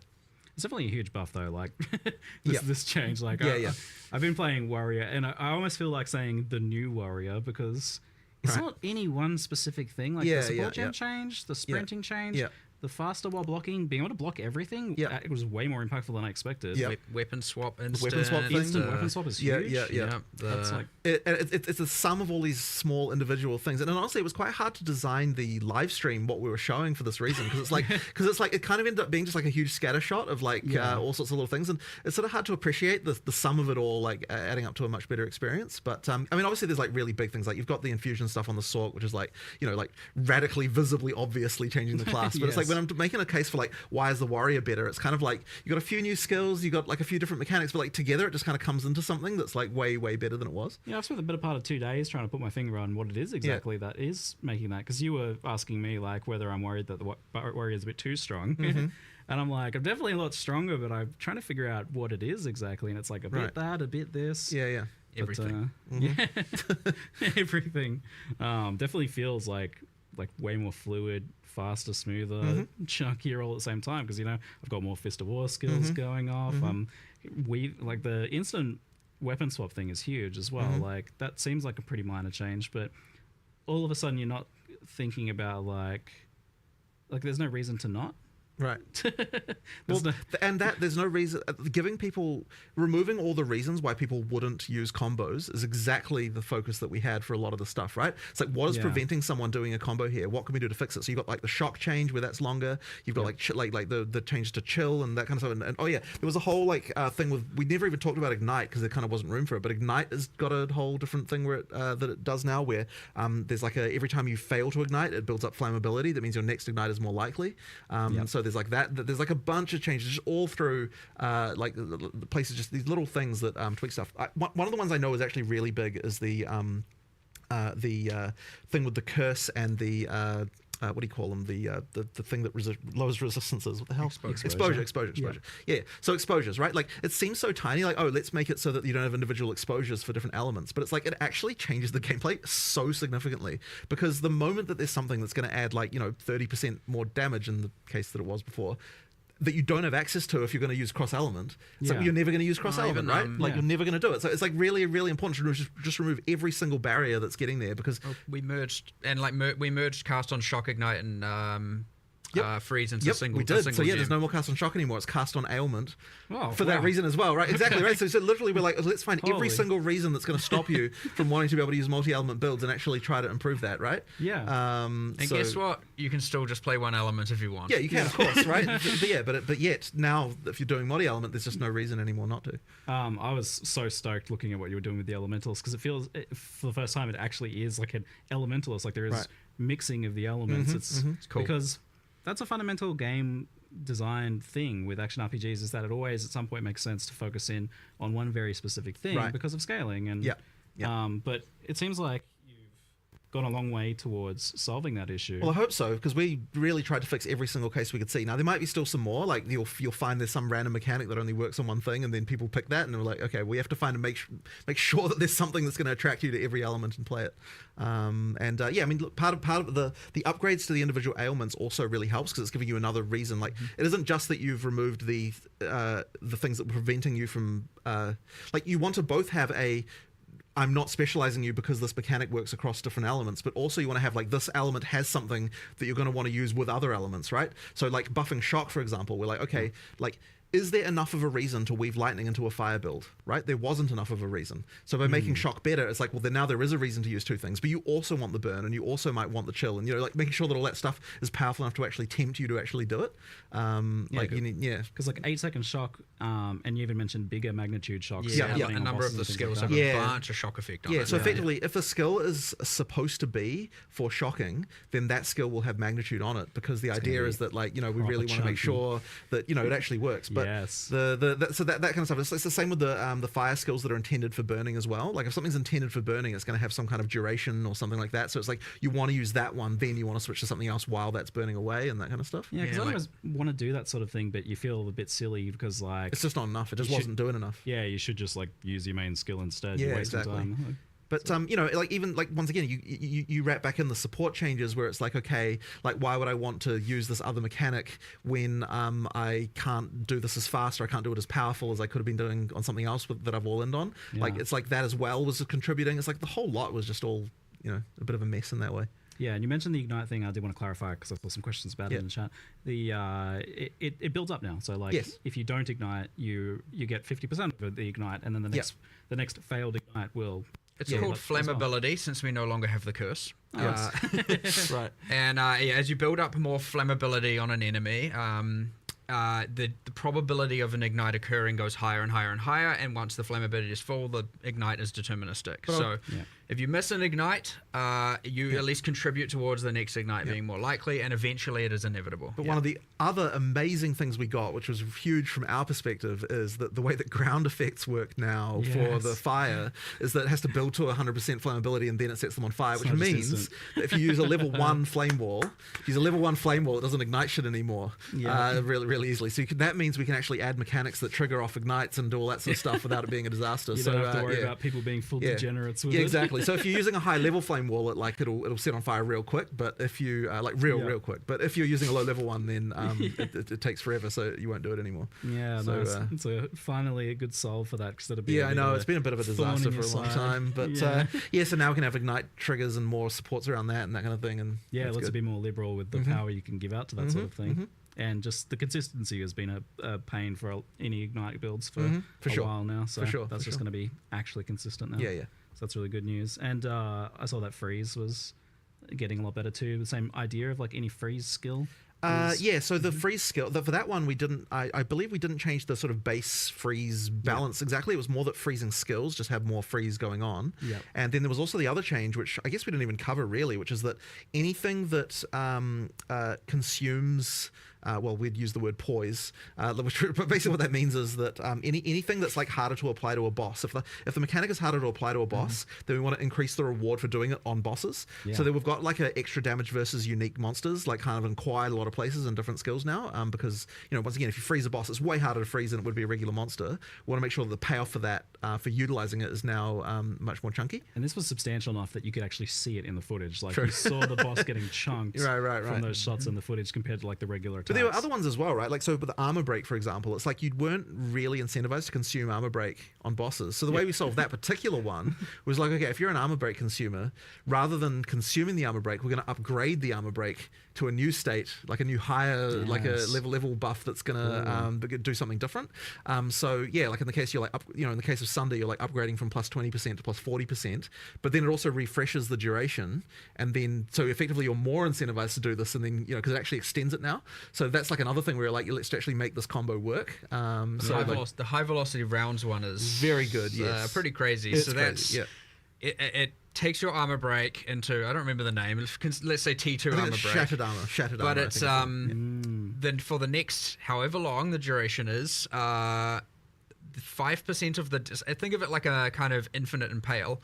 Yeah. 5% of the damage dealt by the high velocity rounds is dealt on every single hit for the rest of the duration. And that means every single pellet of a shotgun is doing a percentage and every of the the high fragmentation rounds rounds is 10 hits. Yeah. And then the consume days on Monk is the exact same thing. So if you do the days vaulting impact, and then you have, if you have staggering palm up and a temper spell, and you do whirling assault, you're doing all the whirling assault hits, all the projectile hits from staggering palm, all the temper spell hits, each of which are doing a percentage of the vaulting impacts thing on hit, and you just melt things. So juicy. I saw Days as like instant application too. Yes. Well, that one was kind of worthless before, so we're like, let's just make it actually work. This idea of like buffs that get escalated into tier 2 buffs is like a kind of cool concept. I like that one. And the other funny thing about it that's like less obvious but really good from our perspective is that it means you can't repeat the combo piece immediately either, because once you've upgraded the armor break, it's extended the armor break, which means that you can't just reapply the armor break immediately again either. You have to do something else.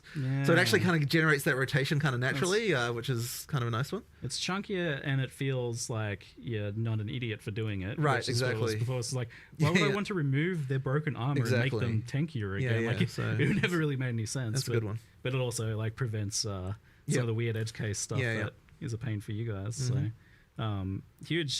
huge improvements there. There's a lot to take in with the supports and skill changes and things like that, but it's like with the amount of supports that are getting added now tiers of supports and lineage supports, do you feel like there is a point where it's a bit much for players to like take in? Like, well, so I've got something.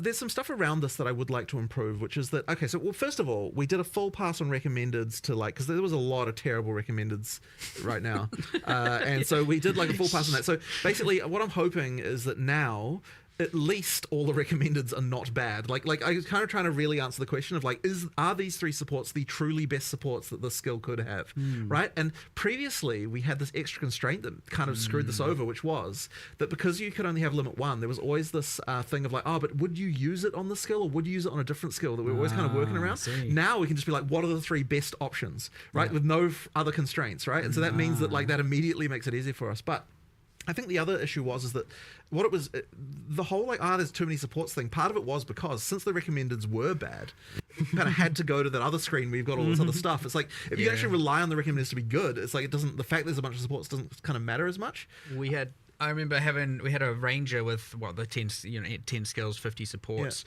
and it was 2 out of 50 were recommended, I think, for the skills they were on. I'm like, yeah, it's a bad sign, right? And so if that's a bad sign, if your in-game ranger is that, it means that if the player who's following the guide that we have given them is not only not being rewarded, they're being punished because we're making them make wrong decisions. Yeah. So I'm sure there'll still be a few that are incorrect on there, but hopefully it should be way better. And the other thing as well as I'd really like to do is I think that we might want to get into starting to recommend more stuff, or maybe even recommending stuff based on the previous stuff that you've already done. That's crazy. Which might be just get a bit complicated, but I'm kind of I feel like we maybe should start thinking about that. Sounds like a nightmare to code. Maybe, but then it's kind of or maybe if you've got this other skill on your build, then this becomes an option, or there's something like that we might have to do, because I think there's more we can do there. But whatever. For now, it's just at least we're here's the 3 best shit. Oh, but also the names. I know. The names are so much better now as well. Yes, right. So we did a pass of making the names more obvious.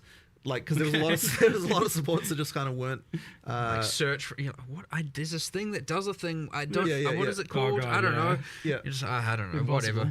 Whatever. Google it. Yeah. There's something that does an explosion with armor, but what's it called? Well, that one should be obvious, I think. But armor explosion. Yeah.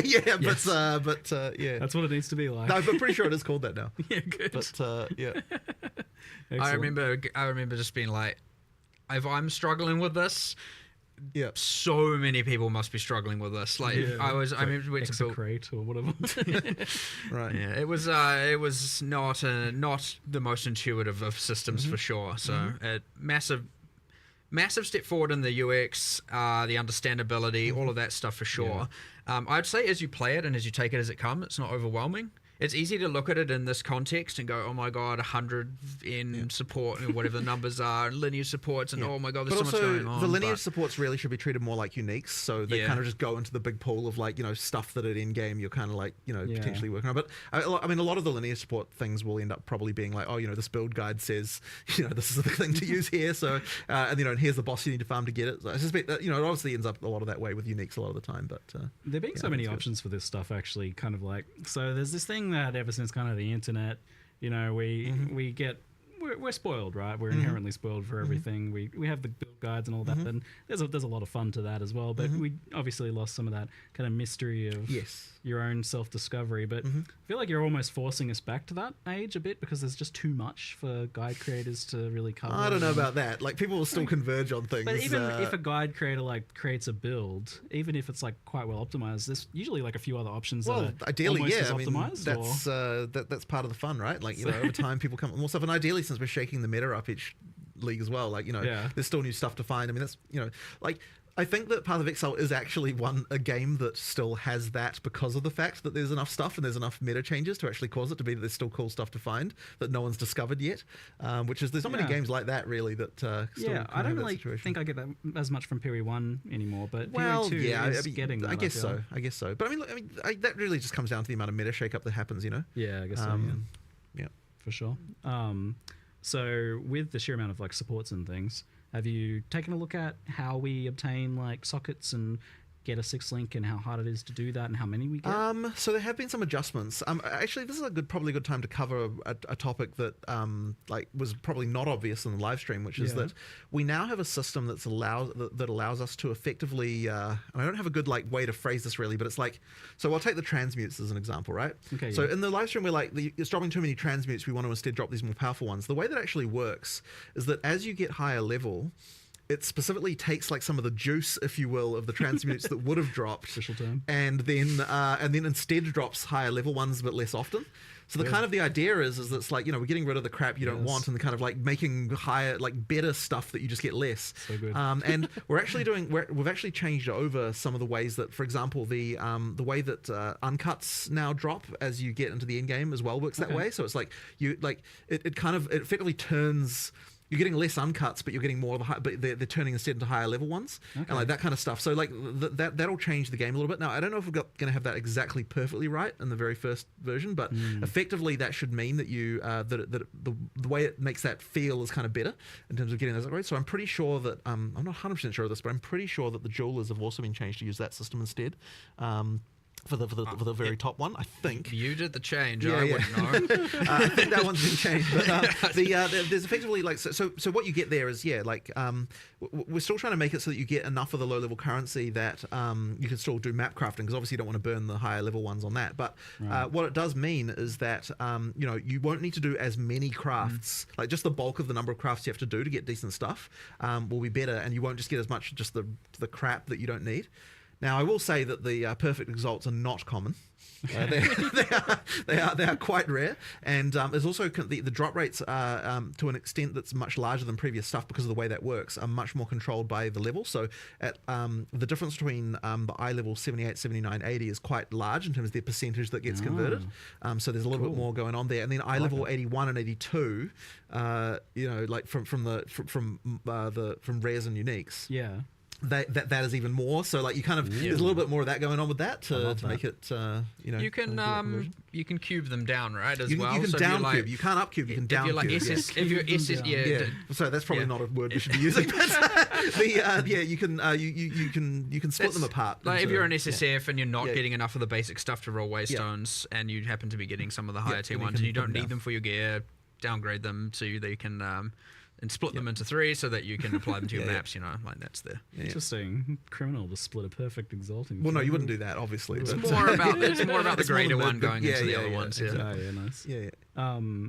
So kind of on the topic of like the sockets and the gems and things like that, what's your kind of like expectation for like when a player would have like one 6-link or even multiple or all 6 links? Is that a thing that you think players have now, especially with the support gem change? I don't know that we've necessarily changed that for 6 links too much. For the For the lower ones, like for the 5, Yeah, you can we did add a few more like specific drops around during the campaign, and like a few more things like that to kind of just make sure we really wanted to make sure that the there's a bit less randomness for that part. For the 6 though, it's still kind of like supposed to be the peak, like top end stuff. So it's really the 5 that we want to kind of make a little bit better as far as like we guaranteeing that. significantly changed the drop rates of these as well in 0.2. That is a good point, actually. Yes. Like, so if you haven't played since then, it's a bit which of a was a decent time into 0.2, the 0.2x, series, and the drop rates of these did significantly go up. Yeah.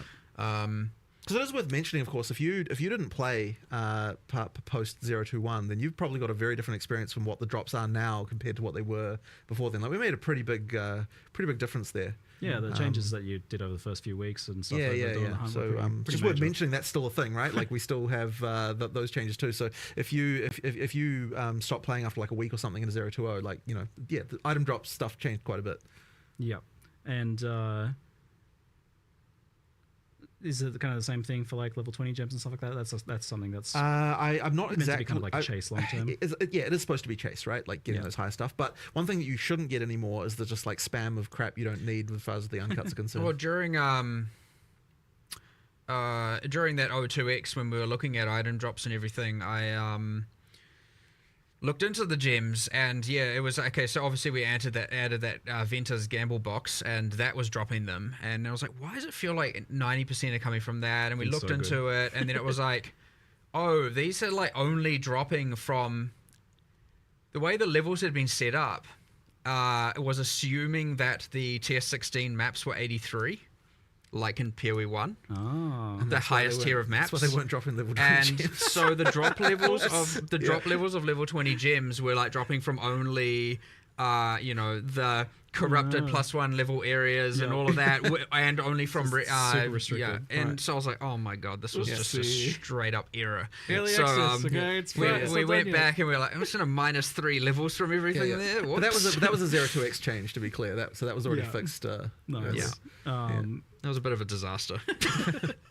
But also inherent items. There was another change. Just speaking of gem levels, it just like clicked in my mind. We've actually what we've done is taken all the wand staff skills and whatnot, and we've effectively balanced them. Because the idea is you find your, like, let's say your volatile dead wand. You're going to use that for a while, like if you have good affixes, especially in the campaign. So what we've done is effectively balance them as if they were like 3 levels higher implicitly. And you can now get up to level 20 gems dropping 20 inherent skills, even on unique items, for the ones that did level up from the ground as well. So like those are playing to add to the sorceress and other classes' arsenals. Those are playing more of a role as well. And then you can get with the uniques, you don't get to a point where they all drop level 20. You get to a point where some are 18, some are 19, some are 20. And so you're going to get this like kind of, you want the perfect unique with the perfect level 20 gem with the perfect, plus that kind of thing going plus on. exceptional. Sockets. And the inherent skills should be a lot more impactful and a lot more meaningful now as well on the wand. We've added a whole bunch more. I think we ended up adding like 10 or so new wands. I think it's 8. Something I think like there's that. 8 new inherent skills, I think was the number. Quite cool. One's pretty There's cool. some quite cool stuff in there as well. These have immediately been reasonably got effective. the unleashed staff finally back in. Oh, It was cool, for those who were at the OG or the from back second in the Exile day. Con. Way back in the day. So that's been removed off Chronomancer, and a new passive's been added there, and There are a bunch of other Ascendancy class changes, by the way, that we didn't cover. Oh, yeah. Like just balance things and so. All the existing stuff seems to have gotten touched quite a bit. But especially in like Ranger, Warrior, and Elementalist, it seems. Every class got changes. Yeah, I think. Sweet. I don't think there's one big that we patch were notes coming like some later less, today, then. sure, some less than others, but I'm pretty sure every single class got a change. Yeah. So I think it seemed that you get the access to the level 3 uncut supports pretty quickly. Like it was like Act 3 I found one.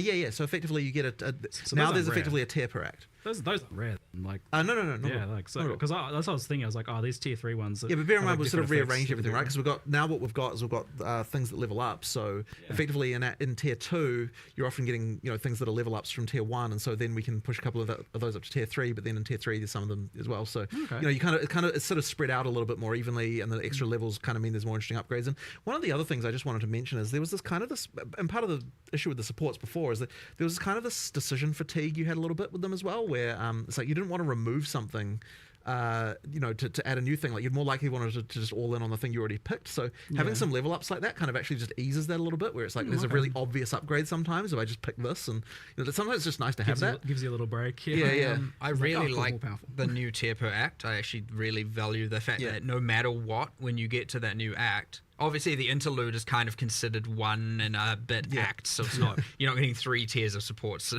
there. But I really like that no matter what, obviously you get to the new act, you start seeing all the new base types, and now you have this new tier of supports, and so every time you get to an act, you're getting just like straight up like, all right, let me just get a bunch of power upgrades straight away. Yeah, it seemed like there was a much better breakdown in the progression now, in terms of both skills and well, like every second act you get new rune tiers. Every second act you'll get new every as well, can't remember how that's split. I feel like that's 1, 2, 3, 4 and interlude, and then end game for essences. So like there's a lot of you get to act 4 and you get a new tier, you get a whole bunch of new base types, you get a new tier of essences appearing, and so on and so forth. It's like just feels really good getting to a new act and getting all the power from it. We'll talk more on specific archetypes then, but first, so like on the skill topic, thing that comes up often from Chad and earlier questions I've gotten is like about the overimportance of plus levels across the board for a lot of things, and also the impacts of mana costs on that. Like you guys did a pretty big adjustment on that recently, but how do you feel about where mana costs are at and plus levels in general? We have lowered the exponentiality of mana costs like pretty drastically, especially level 20 plus is going down a lot, like an absolute huge amount reduction. We're trying to keep the campaign relatively intact. There's another, you were talking about the importance of plus levels. Like one of the reasons for this is that a lot of in-game builds especially ended up using something that was using flat damage and thus scaled strictly from gem levels and not from your weapon's damage itself. And as a result, what a lot of people were using was, what's this magic weapon with just plus whatever the number is, 7 or something. We've actually changed quite a lot more things to be weapon-based scaling around the place. Obviously not on the sword. What's kind of like an example about that? Like, everything that was flat damage, all those unarmed skills, all the obviously different. With Hollow Palm gives you damage a different way. But with Shockwave Totem, all of the stuff, we're just generally going like, we just want weapons to matter, and this whole just using a single affixed weapon at the end is. It's not going to fly. Now, that being said, plus gem level, still pretty important, and especially in the case of casters. But yeah, the mana costs just got kind of out of control. Manageable in some cases with some builds, with others, not at all. So yeah, that's come down like a lot. I don't have the exact numbers. We were looking at a lot of the models yesterday of what the numbers were. Changing to, and I was like, look, I'm happy with the 21 plus, but there were some changes towards the later campaign that I was like, no, I don't do those, undo that change. So we're fiddling with the numbers a little bit, so that the intent was to obviously have it so that when we post the patch notes, we have something that's relatively correct. But of course, we like to tweak these things all the way through to the end, based on testing. So we'll see how it goes. But yeah, 20 plus in particular, way down. Cool. Great. It got out of control, actually out of control. But I know that conversely, you do want mana to be a thing that you actually interact with. So where do you kind of want mana to be on a build by build basis? Like, what's the expected kind of like player solve? Or and as you can see from something like the new keystone we added for Leech applying to Elemental, like ideally, especially right side of tree, you can spec into some Leech. You got your monk, you got your ranger kind of thing. Ideally, being able to just solve your mana problem with Leech almost entirely. Nice. You have obviously attackers in general are meant to have cheaper costs and do have cheaper costs. It is something an int character is supposed to have to deal with, to at least some degree, and I'd say that is relatively the case most of the time, especially when you start to get gem levels. it's just part of that puzzle for those characters, and that is intended. Now, it was to extreme, obviously. So that's come down, but it is still, you can't just get away with not investing into it at all. I generally, when I try and play on live, try and play the thing people are playing the least. So that I'm most equipped to be able to deal with the rebalance of it. So I just played a sorceress for the last league. I actually enjoyed the solving the mana thing, but yes, then once you have your plus, I can't remember all the values, 6 on your wand and 3 on your amulet and all of that stuff, you're just like, oh my, this is insane. And then certain skills just become completely non-viable, and all of a sudden the triggers are just like, goodbye all your mana. And then you have all that, and I was like, I had mana on every single slot, mana regen on every single slot. I had probably a third of my tree in mana, and like my damage wasn't a problem, but I was like, okay, this is just going too far. And then I'm still doing far less damage than whatever some other build that's had to not care about it in the slightest. So missed the mark for sure on that one, but it should be a pretty drastic course correction on that front now. Yeah, I like when you actively suffer in game for us, Mark. Good changes come out of it. Well, the trade suffering got to a point where it's like, nah, this needs to stop. It got so much worse last league for me. I was like, seriously, just like, I'm so done with the AFK. Just please, can more of you be at your computer? And then it's like, well, we have this plan, we have the system. Let's just bloody get it done, so that we don't have to deal with this ever again. But let's talk about trade then. It's been a long time coming, much asked for. It feels like we don't have a thing to ask for now. Like, I don't know, I feel a sense of loss almost. For now, we'll find out. But Every trade system eventually becomes a problem somehow. So we'll see what happens. But yeah, obviously the intention was to try and fix all the problems that people currently have. This has been a big thorn in our side for a long time as far as issues are concerned. So I'm glad we've finally got something that we're kind of happy with. I'm really hoping it's going to turn out well. Obviously, one of the things you just can't really test. Yeah. Because you can do every theory that you want, but when you actually needs to be real. Economy needs to be real for it to actually make sense. So yeah. And I have been thinking about it nonstop since you've told me that the trade was happening, because it seems like it can have so many follow-on effects. Like, for one, all of a sudden, the amount of available items to purchase is multiplied by a huge amount, like times 4 for the amount of offline players that are now available at least. And then I'm going to list items that I wouldn't have listed before because I couldn't be bothered leaving the map. So that's doubles it again. Like, what's 10, 20 times more items available to players? Like, that's a big thing. It is, and that's part of the reason why we need the gold costs to kind of offset that, because that will potentially drive down prices in some cases. So you need something that's kind of a barrier so that people aren't like buying things too easily. But at the same time, what I'll say about this is that, so the gold costs are there for that. One of the other big, really important things with the gold costs is it means that it doesn't screw your progression up too much as you're going through the game. So effectively, you've still, as your first, going through your first experience, the prices have a bit of a floor, so that, like when you're in like Act 3 or something, like, yeah, you can afford stuff, but you can't necessarily just buy a whole set of gear like out of nowhere, that kind of thing. So that's kind of important. And then the other thing as well is it stops any kind of well, maybe not completely stops, but the hope is that it'll stop botting of like high frequency trading, that kind of thing, because that in order to be able to flip items you would need to run maps to actually get gold, right? Because you can't get it any other way. So effectively what that means is that you can it's going to prevent that kind of thing from being an issue too. So the hope is that this should be a situation where we don't get like catastrophic hyperinflation or something annoying like that. And if we can achieve that, that'll be really good. We did pitch the gold prices on the high end to start with, because we're a bit afraid. If it turns out everything's fine, we can lower them down a little bit, but they'll be a little bit high to start, just because we're a bit afraid, and we don't really want to have to jack them up after when they were low.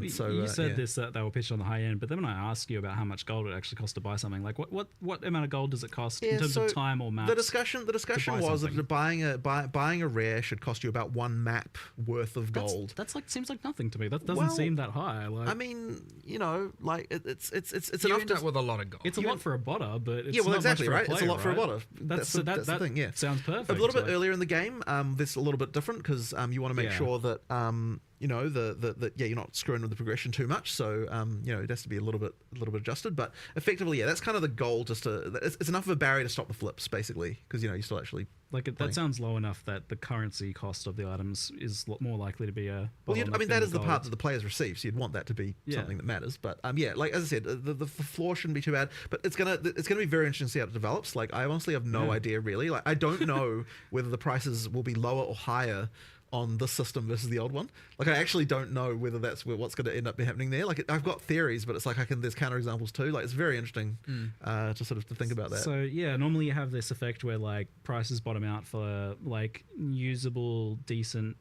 to bad items. Like, they go down to 1 alc. But the problem is then at the same time, people don't want to make those trades, so their minimum price climbs. It goes to like 5x or 5c or whatever. It's like the minimum that they would even leave a map for. So that kind of created a floor before. But then on the other hand, kind of gone now. On the other hand, if you're just filling up all your stash with a bunch of crap, like, you know, that's like, as a seller, you don't necessarily want to do that either. So, you know, like, you've got that element going on. And this is something I love about this system, is that it's going to give you a very real feedback of how things are selling, because you're going to get in real time those. A bunch of people are going to turn up in your hideout. If you underprice something, a bunch of people are going to turn up instantly. They're going to be there. So this is my favorite when we talk. You told me how this works. So people click it, they get transported to your hideout at the location of the NPC with the box open with the item highlighted. So you can't like troll people by like putting the NPC somewhere far away from the entrance or something like that, which should be otherwise an issue. But like, you get like really popular items, and you got an active shop. You can have like 20 people in your hideout. Yeah, you can. So we actually so popular. So we actually had to do a thing where effectively there's only 24 slots for people who aren't your friends or party members. So effectively, that means that there are some extra slots that are dedicated so that someone can't like stop you from being able to map or something, just because you had a popular item that people are looking at.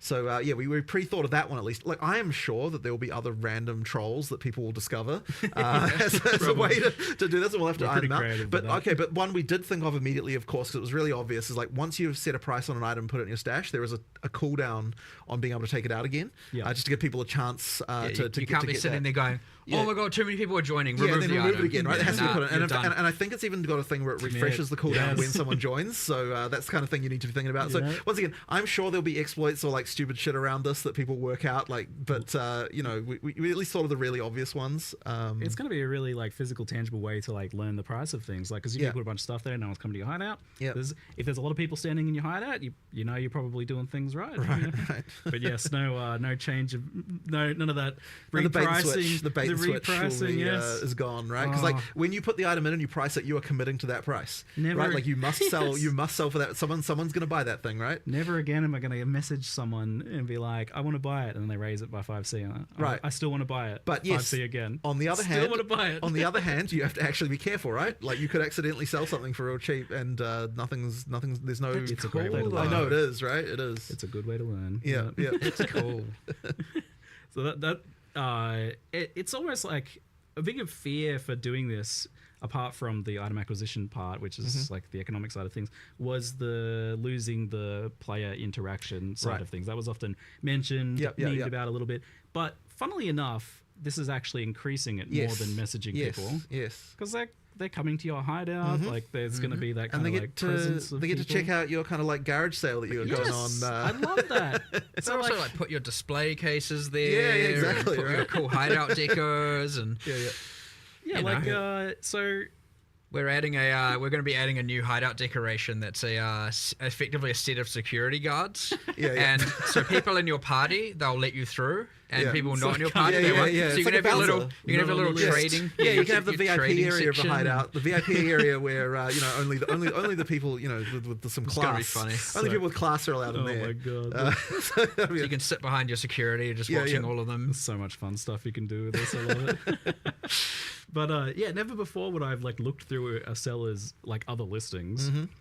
But now, like, a lot of time I'm just going to go there and buy the highlighted item. But if they were silly enough to sell it for that cheap, what about their other items? What are their other also, items? But even stuff like buy 5 things. Even stuff like you can see the tab names on the other people, right? I'm pretty sure you can. Yeah, so you're like getting the nice organization and like colors scheming and everything, right? So that people can, people's ASCII art.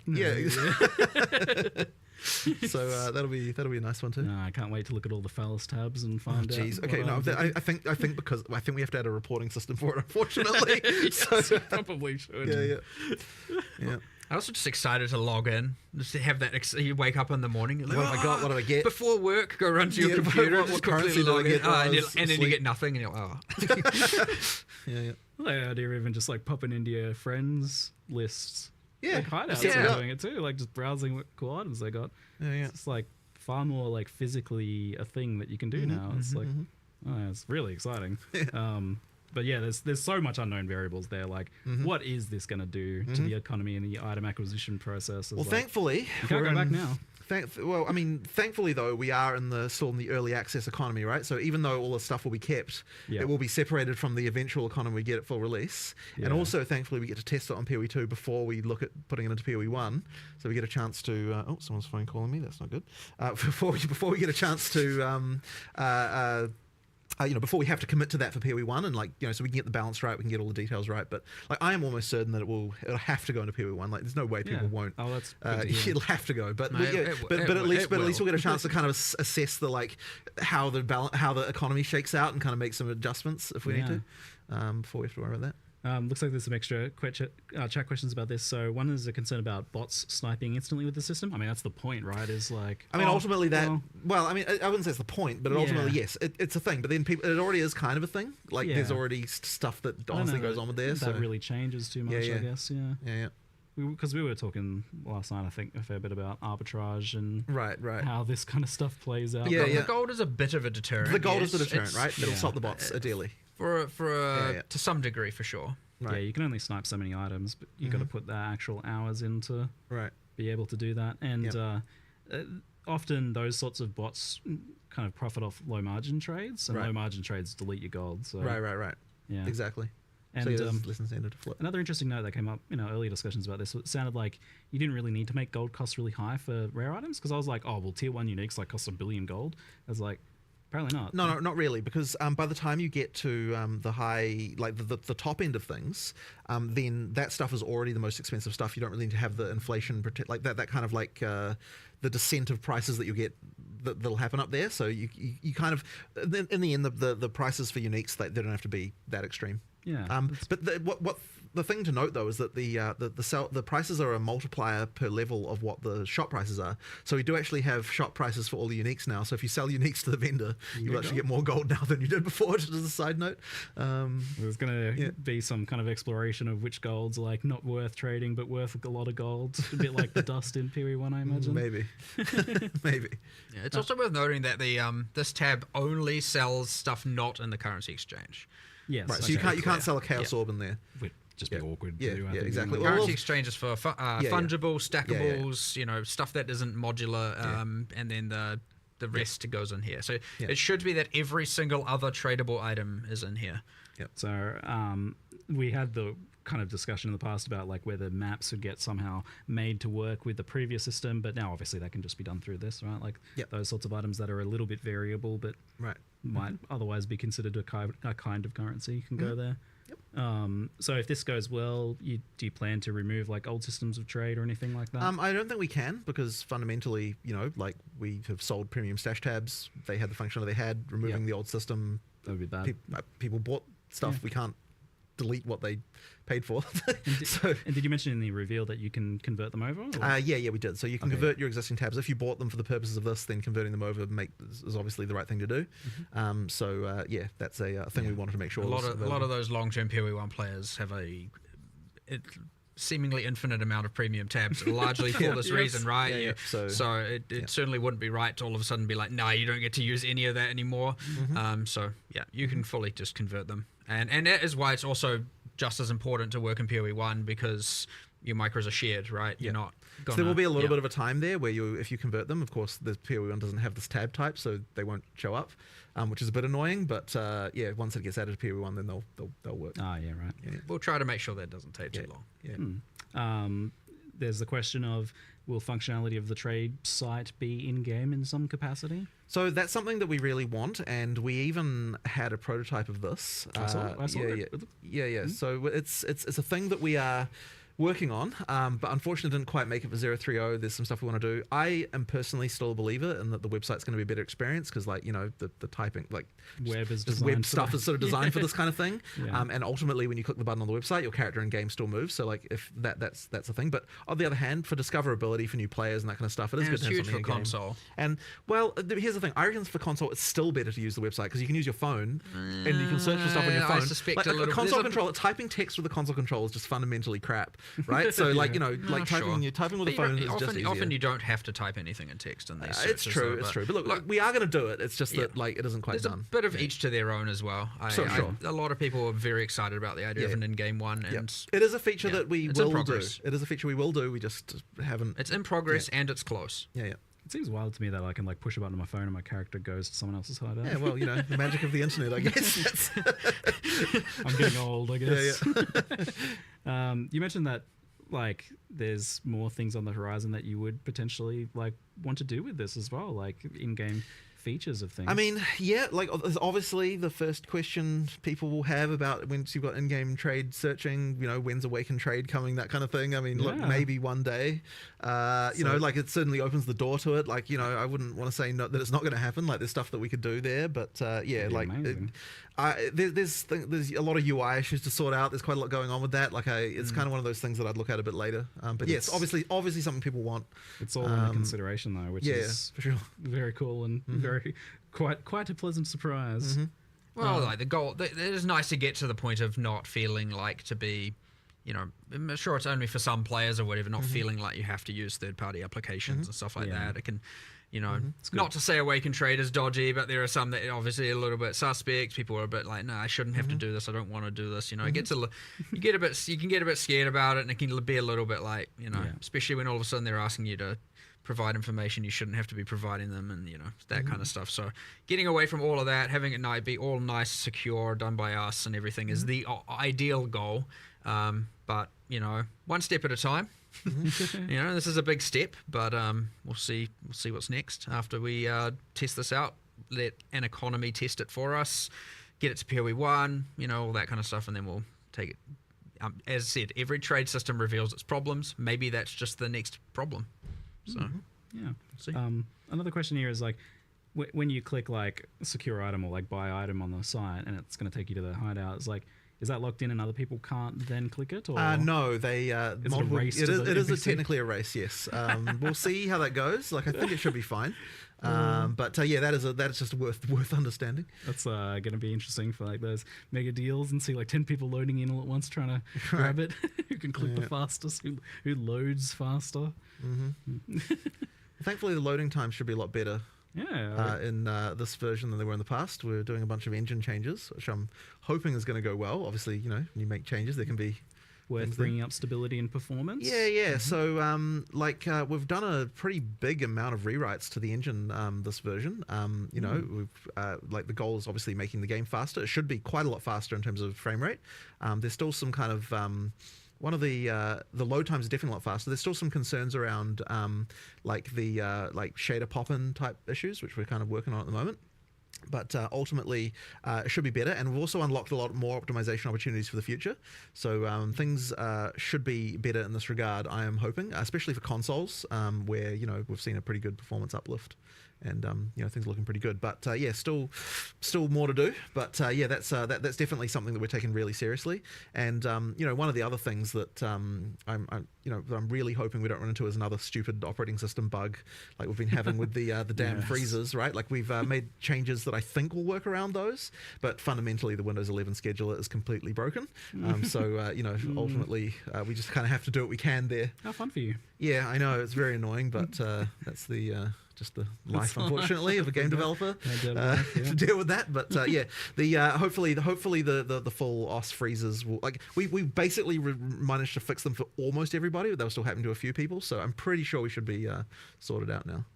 Yeah, and the EU servers and things like that have been right. So that's the other thing, of getting course, is hammered. all the DDoSing problems and everything like that. So yes, that's been a huge focus of our server guys. They've been working pretty much non-stop on trying to deal with that problem. So effectively, what we've done is we've actually retired some server hosts that just weren't able to be sorted out. We've got a lot more anti-DDoS protection stuff going on. We've been working on that. It's been a huge amount of work to get it to the point. But effectively, as we go into this free weekend we're about to do, it's huge. we made sure that every single server provider that we have is armored up, that we've got things like in place for it. It does mean that there's a couple of locations that we couldn't find an adequate solution for that had to get cut, but we've tried to make sure there's other options with just almost as low latency nearby, and overall things should just be significantly improved over what we've had in the past. So yeah, it's really sucked that the previous launches have been so decimated by this stuff. So I'm hoping that it will be a big improvement for that stuff. You feeling nervous for that free weekend? Certainly it's a concern. I mean, one of the big things we've been doing recently is we've been DDoSing ourselves to test that the actual anti-DDoS stuff is working. We never did that in the past. We just kind of relied on on whatever the solutions people had. But now we're like, okay, when we do this type of DDoS against ourselves, this one doesn't work, this one does, that kind of thing. So that's been a thing. It should be fine now. But free weekend, there's a lot of players we could potentially be getting here. We need to make sure that we're up for the challenge. So but then at the same time, part of the reason to have a free weekend in the first place is in fact to test that all that stuff is good. So I'm hoping it'll be all right. Speaking of new players, how do players onboard with the new trade stuff? Is that introduced in some way that helps them figure it out? Because it was never really the case that people were explained how to trade. To be honest, we haven't really had any time for tutorialization of this stuff. So is it we'll something have to you see. Want to do? Honestly, I have to see how it goes. We'll have to see for that. But yeah, it's to be honest, right now we don't even have a sprint tutorial in. It's been, we probably need to get that in there at some point. But the focus right now is get the features working, get them good, get the people testing them, and then we'll get we'll make sure that we've got the onboarding for that stuff. We'll circle back into a big. What do we need to tutorialize again? Maybe a zombie chase you at the start of the game or something. I don't know. I have to think about that. See, the harsh reality of tutorialization is unless you put a big red wall in front of the player and say, no, you have to learn this. Which you literally they literally won't. So, I always appreciated the kind of lighter tutorialization. I do as well, but sometimes something that's so important. Tutorializing the trade system will be a little bit more intuitive and easy, at least for the sake of purchasing. Once we have an in-game searcher. I wouldn't have even said to do it before because it didn't. It's you go to this site and do this. But also, if the tutorial tells you to go buy a microtransaction, it's probably not the best thing in the world. But for purchasing, right? Ultimately, once we've got the in-game version, it's way more easier to tutorialize that because then you can be look, here's the place where that is. So. Okay, that makes sense. Kind of on the economy thing, I can't stop thinking about it. So another thing is, in PoE2 at the moment in particular, there's been some pretty wild exchange rates of currencies and inflation and things like that. I believe the current price of apologies is a little bit off. It's a bit hard to track down exactly. It's 2,000 exalts to a divine. Right. That's quite a number. Part of the when we were looking at this, actually one of the reasons why we did the whole higher tier currency thing was partly to add stuff in the middle between divine and exalt, but also absorbing some of those exalts into other things by having the higher tier ones be dropping and that kind of stuff. There was a little bit of thinking around that, but also the implication of this is that we're not syncing enough exalts. So there's something that we'd have to think about whether or not we want to start doing some more syncs for that. I'd say that's probably the main thing is that exalt exchange rate would be the... I'm curious from your perspective, when do you look at something like this and consider it an issue and why? And I think it was up to 969 before, and then we were like, this is... No. I specifically remember the screenshot that was sent to me of the exchange rate, and I was like, oh okay, this is bad. I also wonder whether it's just that the divines, people are wanting to value those more, they're sinking more of those into uniques, maybe. I was surprised that they ended up being valued as much as they were in PoE2 because of the way vials work, but we're talking about this and you're saying that the idea is maybe at the highest end you do sink a bunch of divines in case you land a socket, and now you've got exceptional items too, maybe divines become even more valuable. I don't know that's a problem, but the other thing of like exalts being devalued maybe is a problem. But Yeah. I don't know. I'm curious. I expect exalts will be not that valuable still, and that's fine Well, because ideally the more common, especially in-game high trade rate, will be the higher tier ones. There actually will be a slightly more sync for Exalt in the way the map mods work now, because you've actually got a reason to go up to 6 mods every time. Yeah, so that'll sync a few more Exalts that way. So I guess we'll see how that works out too. Yeah. I'm curious, like, so when you look at the umbrella, you see 969, and you're like, that's a problem. I'm curious, like, what from your perspective is the problem with that? I'm curious what the delineation is between something just being a market phenomena and it's like that's the way it is. Your average player, like, it's a bit different when it's a mirror. And it's hard to explain why necessarily, but I guess, most people can probably relate with that. But when you all of a sudden are seeing something not like over 900, you're like, every now exalt you find is just nothing.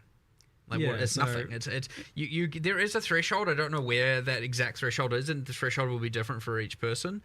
But like, at least if you to be able to quantify it as like, I've found 1% of a divine every time you find an exalt, assuming 100-to-1 ratio. Yeah. You still, at least that feels like something. Feels like something, right? And now you're like, okay, I'm getting 0.1 and now it's 0.05. You're like, what are we talking about here? We're just in a point where like every exalt is, you're getting into filter it out territory kind of thing at that point, which is not great just because the value is so. I mean, you're talking about it being like worth a Reign of Chaos card from PoE 1 kind of thing. The higher tier ones. I mean, look, I'm really interested to see what the trading dynamics end up with the higher tier ones, like whether stuff starts to get priced in greater exalts or something like that. I'm curious to see. I have no idea honestly what will happen, but we'll see. There's not a set currency to price your items in. Like, what are they going to be? Like, all different things? Or it'll normalize into something. Yeah. There'll be a thing that everyone knows to do. I'm curious about, like, so let's say you go to someone's hideout to buy an item. Obviously, you'll know the price of that item, so you can visit your exchange in preparation to like get the correct currency to buy that item. But if you like see other items in their thing, can you like, I don't know, use the other person's exchange or exchange currency? Do you have to go back to your hideout and exchange? It's just how does that work? I would think awkwardness. Ange probably would let you. I think that would work. It'd be cool if you use could the currency exchange in the other person's hideout. It's the same NPC, right? That would. I actually genuinely don't remember if you can use other people's ones, but there's no reason you shouldn't be able to. Yeah, we can make that work. I feel like that'd be good if not. So we can make it work. Might be just I don't know if I've ever even tried to do that. Just as you can. Okay, good. Okay, if you can, you can. I genuinely am like, have I ever actually tried to do that? I feel like I just default go back to my hideout. Like, yeah. Here's my advice to sellers then is to put your currency exchange person next to your vendor so that you can get a few extra impulse buys. Oh, they're the same person. Oh, really? Yeah. So we moved it to her. Yeah. And are they both the long neck boy? Or wait, no. That's a different thing. No, that's a different thing. It's Ange, the person from King's March. It was one of the MTXs that you can get the long neck boy to identify. Yes, that's a different thing.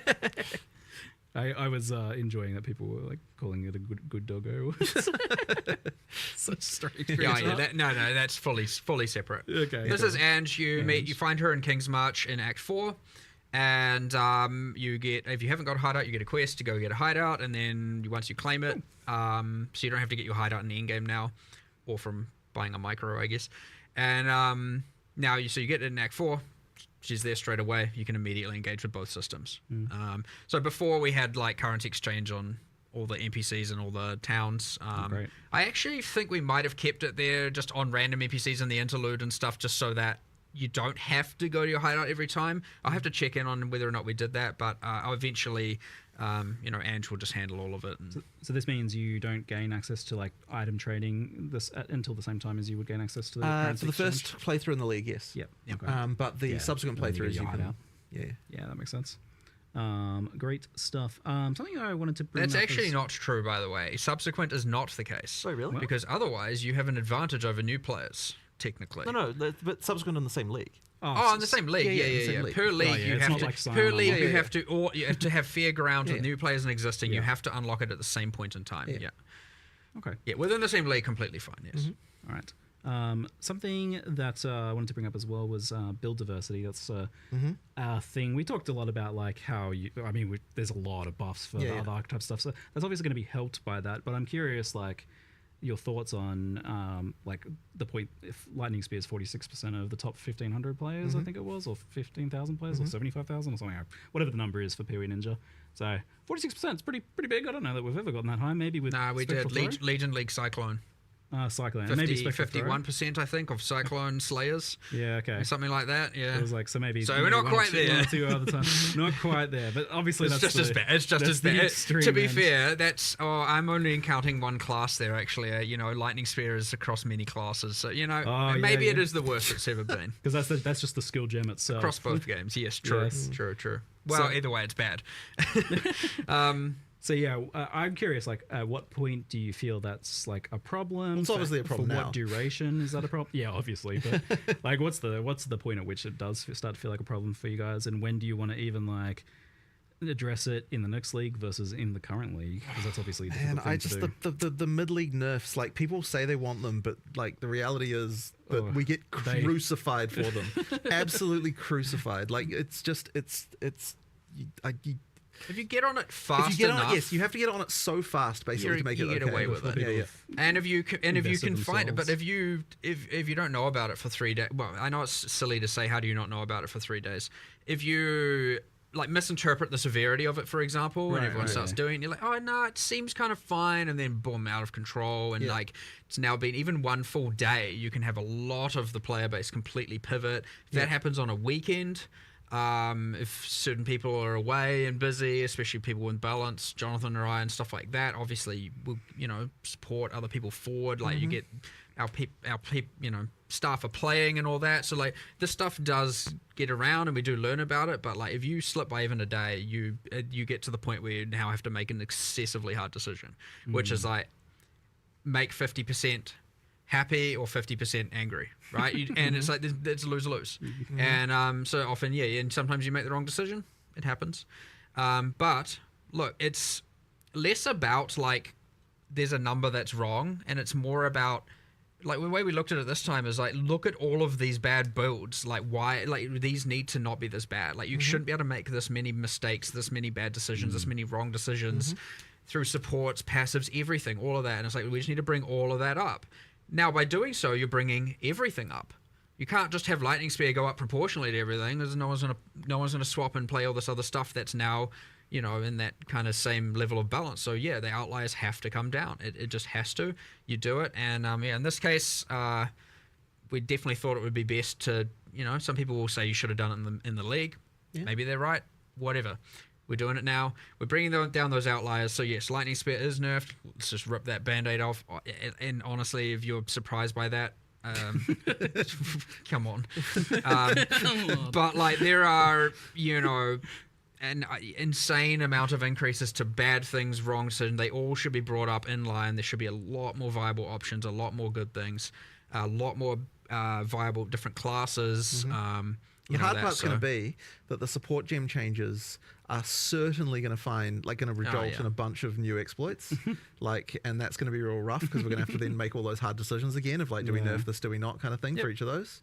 You eventually get to a point of stability, but when you're adding this much and having to change this much, you're going to have a number of things still go wrong, a number of things still be abused, and we will try and stay on top of them, and we will try, but there'll still be some stuff I'm sure we'll have, and hopefully it's not 47%, and hopefully that number's less, and over the time you get more stability, more equality in the classes and the balance and the different skills and all of that, and but it's mostly honestly important to not just be like, I want to play a caster, and then you go and later find out that you picked the worst class in the game. And sure, there are still some builds within that are, you could say competitive to some degree within some threshold.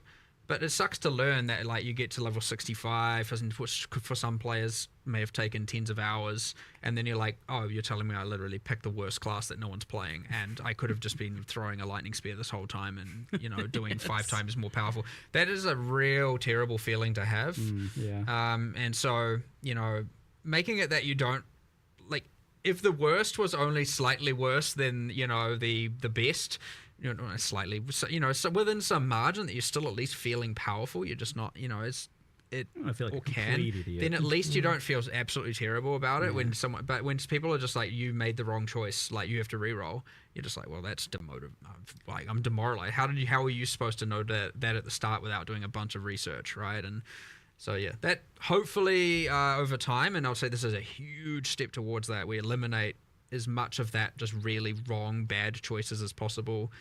Make things more obvious and intuitive and all of that, and bring up the floor really, and yeah, keep bring up the floor, not bring up everything, because again, otherwise, what is a 0.1 second boss fight when it's now 0.09 second boss fight? You know what I mean? Like the ceiling has to come down when they're that extreme in particular. So. I wish you guys didn't have to worry about balance so much, but the reality is that unfortunately you do have to get it to a certain point so that you can even assess that whatever changes you're making or new systems matter, that they are good or fun or whatever. You just can't assess that when something's too far out of alignment. So do you think, like, if something is looking like it's getting to the point of a lightning spear again in the future, that would be a mid-league nerf, despite not being like a bug or anything? You can't necessarily tell, Yeah. because at the point where, like, it's what Until Mark it's said too far earlier, gone. like, you look at it and you go like, is this actually that bad?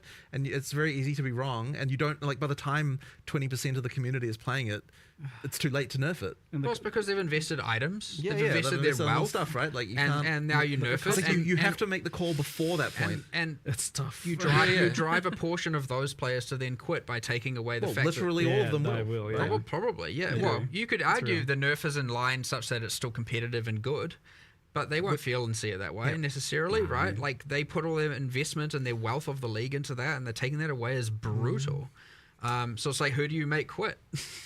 And that's it. It's a ultra terrible decision. So, but again, eventually they will taper off, and you won't get that level of extremity occurring that often. Like, I and hope so for you guys, because on the flip side, like, I imagine the PB1 went through the same thing.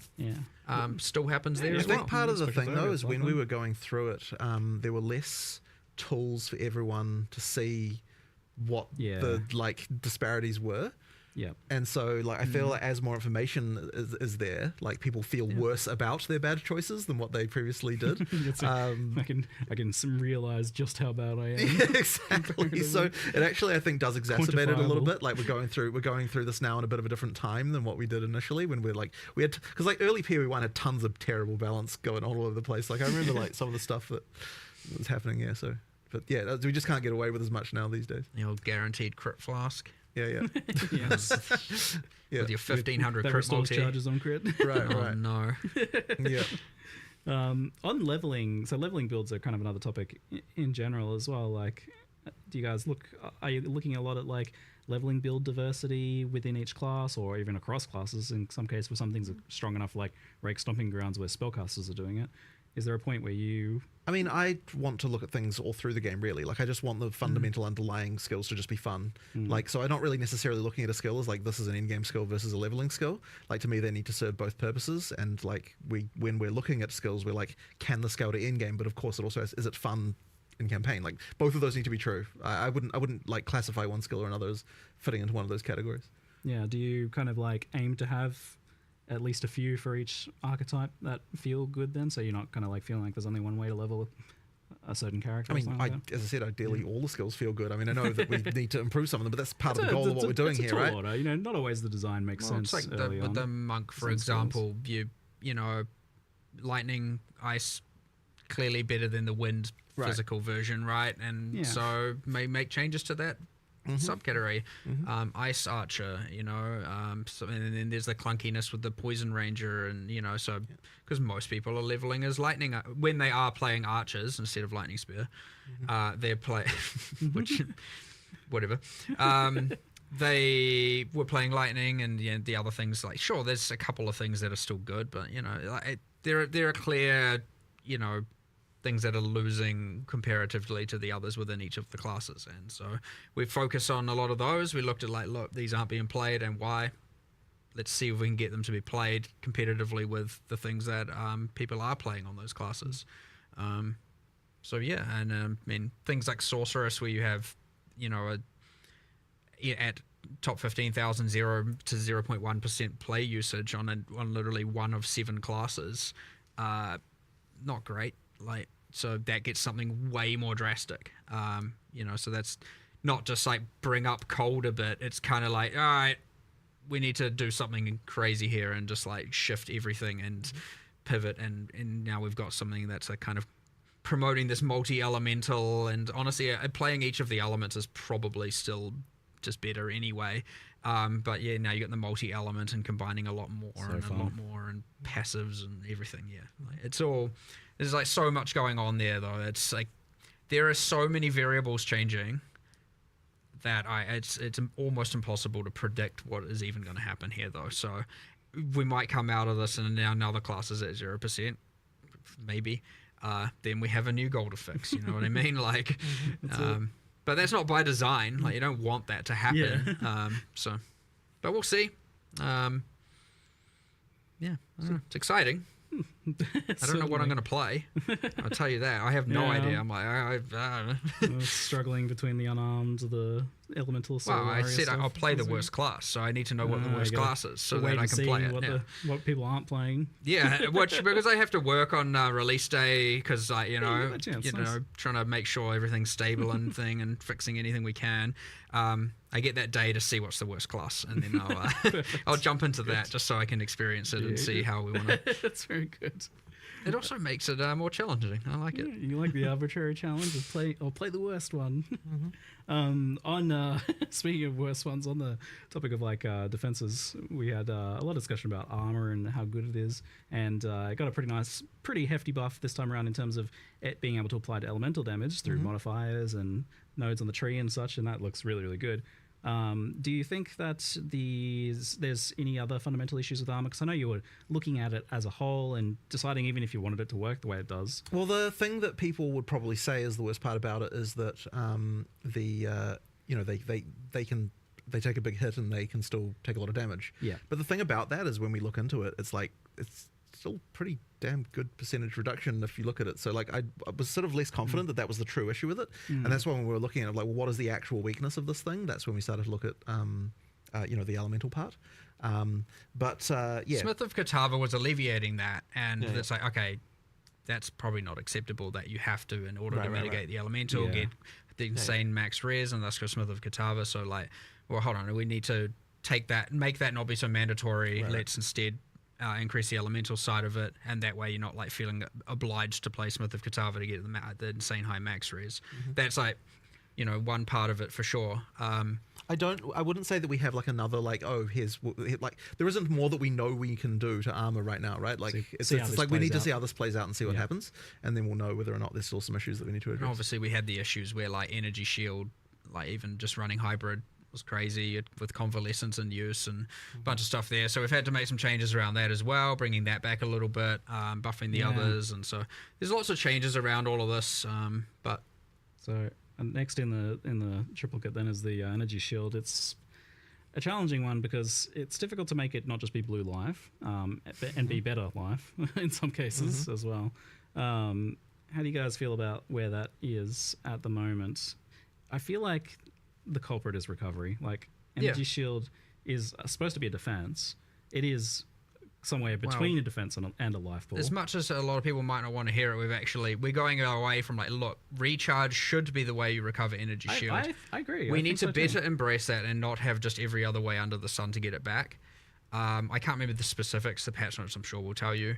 But yeah, it's anything that's kind of just overly trivializing having infinite amount of energy shield is certainly the current main issue.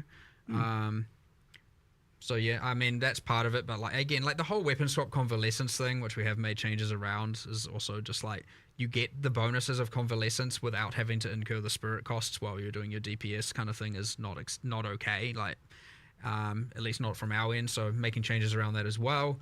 But yeah, I mean before that it was Grim Feast, and so it's been a couple of problems, but ultimately, I'd say they're more equally balanced now, those three defenses, and on average, armors come obviously up, evasions come up, more predictable things, less, and then energy shield, some of the recovery means have come down that are not recharge, and we've added a lot more ways to make recharge better. Cool, yeah. That's what I want to see. Just to be clear, it's not. I want to see what like chunky energy shield pools look like, where you actually have to like recharge in some way or build to recharge. I like playing that way personally. Yeah. Again, I did this league as well. It can be I really quite enjoy rewarding. Like when I've played that sort of like Wicked Ward styles and stuff It's in just the past. you get into the problem where because especially with the mana thing, you have to put 30% of your tree into mana, and then you have to put so much into not only Into increasing tax, your energy yeah. shield but also into the 2 recharge axes. And you end up like, okay, hold on, I'm putting so many points into this just to be on the same level as something else, or just to feel like I can kind of basically survive. Whereas like other classes are just like, as much as armor has its disadvantages, warriors are rocking around with double the life of the other your average ranger, and they're pretty beefy for sure, and especially the titans, and then you get your all the smiths with all the resist, and so there is some certainly tanky warriors going on out there for sure. But yeah, doing the elemental thing with that will go a long way, and the deflection with evasion will go a long way. Parry and block being way just predictable. It's huge. You don't have to go like, is that so blockable? nice, that change. I don't know if that's blockable. No, it wasn't blockable. I'm dead. It's kind of lame. I do find myself, you see, didn't do that with evasion though. Like the guys that slap with statues, for example, those guys will still hit you as evasion, right? Like guaranteed. The slams will still hit you with evasion, yes, but Yeah. the deflection applies to everything. So curious about. So was it the case that you put deflection in? And you felt like, okay, we probably don't need to do the evasion thing like we did with block because There was we've got discussion of deflection. that, and I can't remember exactly why we decided not to do it in the end. Well, it was kind of one or the other, and we thought that the deflection being, because both are too strong, you'd have to water them down to some degree, and having one watered down seems bad because then you could have that and have deflection be 20%, and then you're like, what the hell's the point in this? Like, you invest all of that into it and don't really get much. So having to not water them down was the main idea, and thus you get to have both, and you get to have deflection being the thing that is like ultra predictable, and evasion can obviously still be quite strong, but not with the whole applies to everything thing going on. So I agree. I can see both ways. Yeah. We landed on this one. We'll see how it works. But yeah, I always agree with the I don't know if I can avoid this or not. Yeah. At least deflect, that's great. And with block and parry now, that's also great. So I don't know. We'll just have to see how it plays a little bit though. But I fully see both sides 100%, and I wouldn't say I'm confident that one is necessarily completely perfect over the other. And good job in advance on solving the spell suppression issue with deflection by tying it to evasion, so that not like I don't have to play my Templar and have a mandatory investment in deflect. Yeah, we made that a Appreciate specific that. goal, and we kept getting stuff like Suppression. Ugh. it being granted from other. I'm like, no, it must come from evasion. Otherwise, we're just going to have like every single character in the game having to get 100% chance from flat things from sources, and then we're going to have now every single character has their like specific way of getting 100% suppression equivalent. I kind of wonder if you don't just do that in PoE1 for suppression as well, but that's a topic for another day, I guess. Yep, different live streams topic. Different live stream. Not to say we have any plans there right now, just to calm anyone down before they're like suppression dead. Just hold on. But different live streams topic.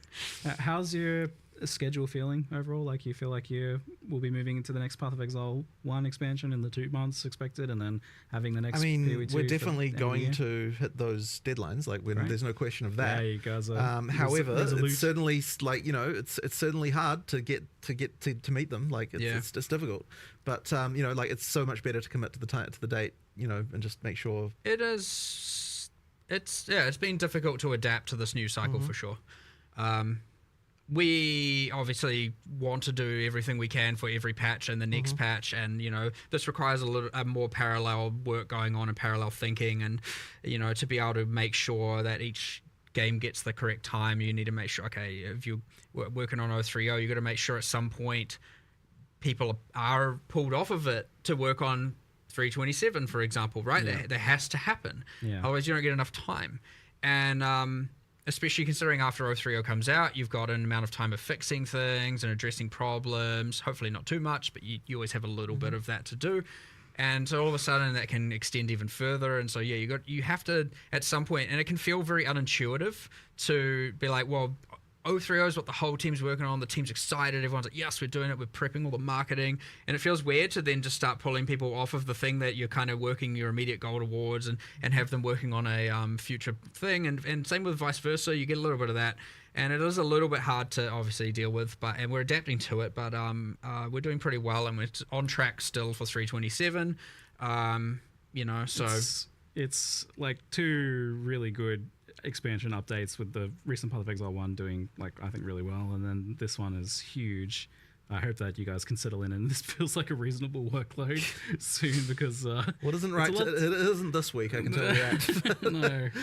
Seems people are going to need a bit of sleep soon, but we'll go down to the bottom of our Q&A doc if we can, and we'll just wrap up with a couple of the last random questions. And if you are watching live, the patch notes are out, so we'll try and get you over to them soon. But there's got a few random questions here. Divination cards coming to Path of Exile 2 soon, or is there a plan for that, or no timeline, but they will be coming. Yeah. All right. Hot swapping between controller, mouse, and keyboard. Unfortunately, wasn't ready. A bunch of work was put into it. So it sounds like it's getting close. It's getting closer, but it just unfortunately wasn't finished. Yeah, fair enough. Yeah. Any chance we get mercenaries in PoE 2? Mercenaries are fun. I like them. Not anytime soon, I would say. That's more of a later thing, I would say. Later thing. Yeah. Because they do it's a big thing that's just always going to be there potentially, and that's skewing how you build characters. Yeah. They have a lot of impacts, the mercenaries. They do a lot of things, curses and utility and stuff like that. It's a big one. But did you like how they played out overall in PoE 1? Well, I mean... as allies, in many ways, yes. There's a few elements I don't like. Again, it's pretty weird. I don't know how much detail to go in talking about this when we're talking about, PoE 2 context, but there are some problems of...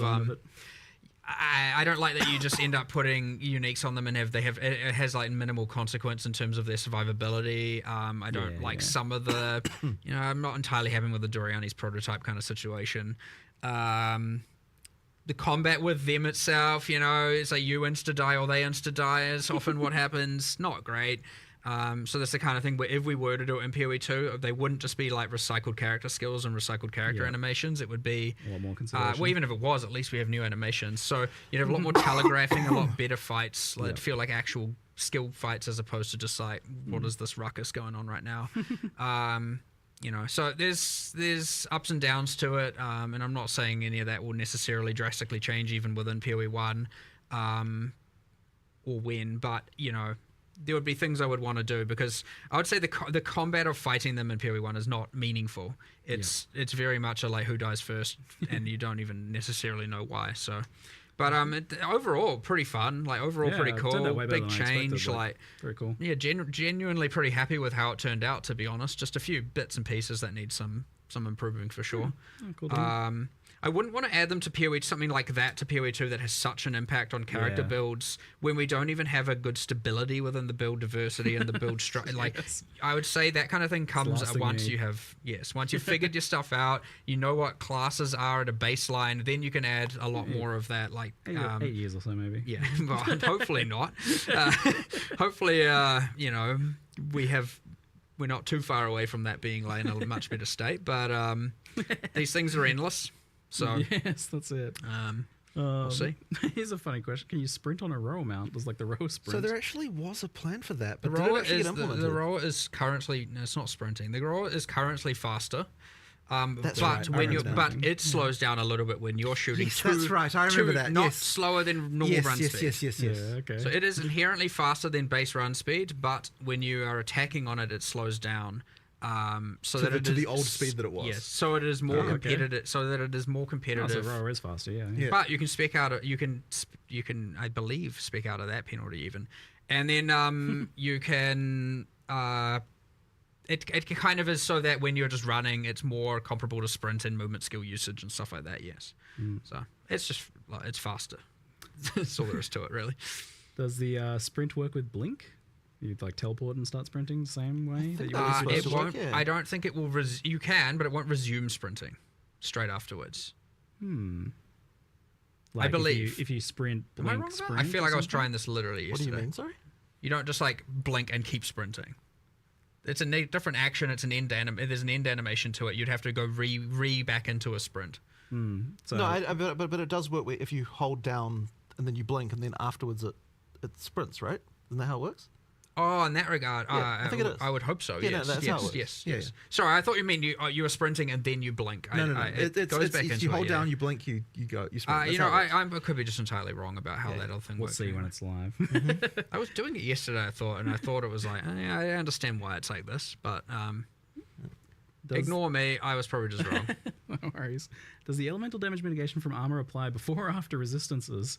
That's so Isn't it before? Wait, so hang on. So you and frost smooth. no. brains. You resist first and then you mitigate. I with don't armor. remember. I'm pretty sure it's that way It's around. the I'm one pretty that sure. means the values have to be higher, so which means it's the order in where it's the less effective one, so because the values are quite high and juicy as a result. Yes. Oh, okay, so in that case it will be. I think it's pre. In that case, it's you armor pre-mitigation. first, then resist. It will be. Then. I think that is what okay, it is. Yes.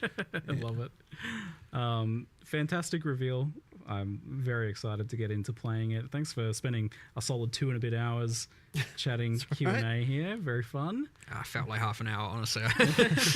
Yeah, so I good. feel like I could spend another hour or two just talking about economy from like the impacts of the trading stuff is fascking to me. I can't wait to see how It was that our plays first out. Q&A where we didn't hold the patch notes hostage. Yes, at a That's a big preset change. time. Yeah. I think that helped. People went like, "Stop holding them hostage." Yeah. They're just coming out when they're coming out. So we'll leave it there for now. Thank you very much, Jonathan. Thank you very much, Mark, and thank you all for watching. Yes. See you later. Thank you, and thanks everyone as well. Yeah. See you later.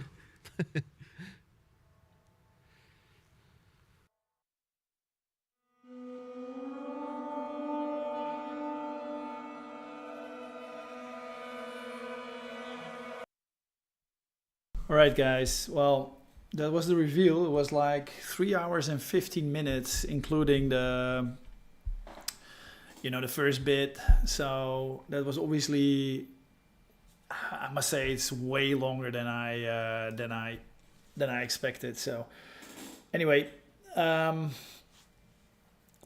so I think just to do a quick summary, and then I'll take a break. So there's no new class. The reason for that is that the focus was on improving the game as it is, so solving some of the issues that the game has been dealing with in the 0.2 Dawn of the Hunt release. So I think that makes sense. I think that's a good choice, even though I would have liked it that there would be a new class, and I think everybody had that obviously. But no, I think it's more important to solve some of the issues that they were dealing with. There's going to be a new act. Act 4 is going to be in this release. There's going to be interlude acts, which basically bridge the gap between the end of Act 4 and Endgame. And that's basically the reason why they did interludes, is basically because they want to avoid the cruel mode. So basically having to do, I don't know, Act 2 and 3 again or something like that, which I think would have been pretty bad, and it would probably have been very difficult to connect the story after Act 4 and then basically restarting Act 1, right? So that would be a bit weird. So I think that's good. I hope that's actually gonna be making the campaign a bit more interesting, because I basically leveled 3 characters in 0.2, and the third character I was really tired of basically running duplicate acts, right? So I think that actually opens the door to at least not hating to doing the campaign that much. So I think that's really good. The other thing is that they are making significant changes to the trading. So they're sort of the human interaction between going on the trade website, making an offer on an item, and then having to wait for a person either coming out of his map or her map, or that kind of process, I think is going to be way more streamlined, and it's not going to be so human dependent. So once you put the way I understand it from Jonathan, once you put an item up for sale, and a person goes on the website and actually makes an offer on that. The person just makes an offer, can come to your hideout and can actually access your. I'm not sure if it's the stash tab or your stash, but it can basically access the stuff that you have for sale on the website. So there's no need for the person that's selling to come back to their hideout physically, like manually take the item out of a stash tab and basically do a trade transfer with the person that's wanting to purchase it. So I honestly think that's a huge improvement, because what I found the most frustrating about trading in PoE2 was the fact that you were dependent on a person responding to your whisper, right? So I think that's a huge improvement. What else? I think it seems that crafting is getting a bit of another overhaul. There's going to be way more omens, the way I understand it. The end game waystones is going to be significantly different. I think there's going to be omens that can be used on your waystone, so that's going to be interesting. And I think the other interesting thing is actually the leak mechanic. I don't exactly know what the name is of it, but it's going to be. It looks like it's going to be, there's going to be a lot of mechanics around it. There's going to be a lot of monsters that come out of sort of a pit that you have to kill. And once you reach a certain amount of monster kills, there's obviously sort of a boss that if you kill the boss, you obviously get a reward.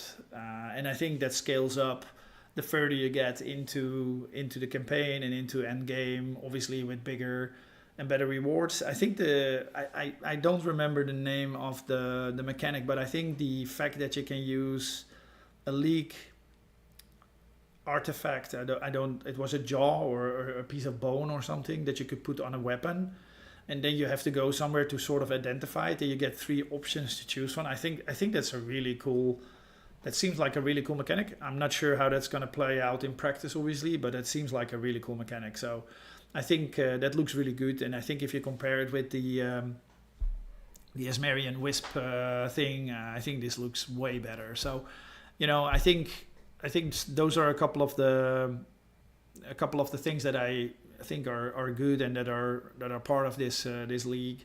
Obviously, it's more than 3 hours of discussion, and I'm trying to summarize it in like 2 minutes. So I probably miss out a lot of the stuff, and especially in the beginning of the Q&A, I couldn't hear what they were saying because the audio was so crappy. So I probably missed a bit of that, and I think they were discussing. That is the point when they discussed the new class not being part of this release. And the way I understood it, from what I got from the low audio, is that they basically have lined up the Druid as the first new class. And I think immediately followed, from what I understood from Jonathan, by classes that use swords, because swords are obviously not present yet in the game. And I think they obviously want to include those. So I think that's the summary. I think it's gonna be interesting. Next week, Friday, when it goes live here in the US, I think that weekend is a holiday weekend. So I think a lot of people are Monday off as well. So that's really nice. So if you have lined up to play, you probably can play a bit more than usual, at least if you have a normal job starting on Monday, obviously. So yeah, let's see. I think that's it. Guys, normally I have my weekly Wednesday live stream. Obviously, the plan for that was slightly messed up with this reveal. I also didn't expect this reveal to basically last 3 hours and 15 minutes. I expected this to be like an hour and a half, max 2 hours, allowing me to have dinner and then, come back online, slightly refreshed and play. But I think for now I'll take a break. I need a bit of a break, and I need to eat. So I will do that. If I feel like it, I'll be back. I'll be back for the stream and play a bit.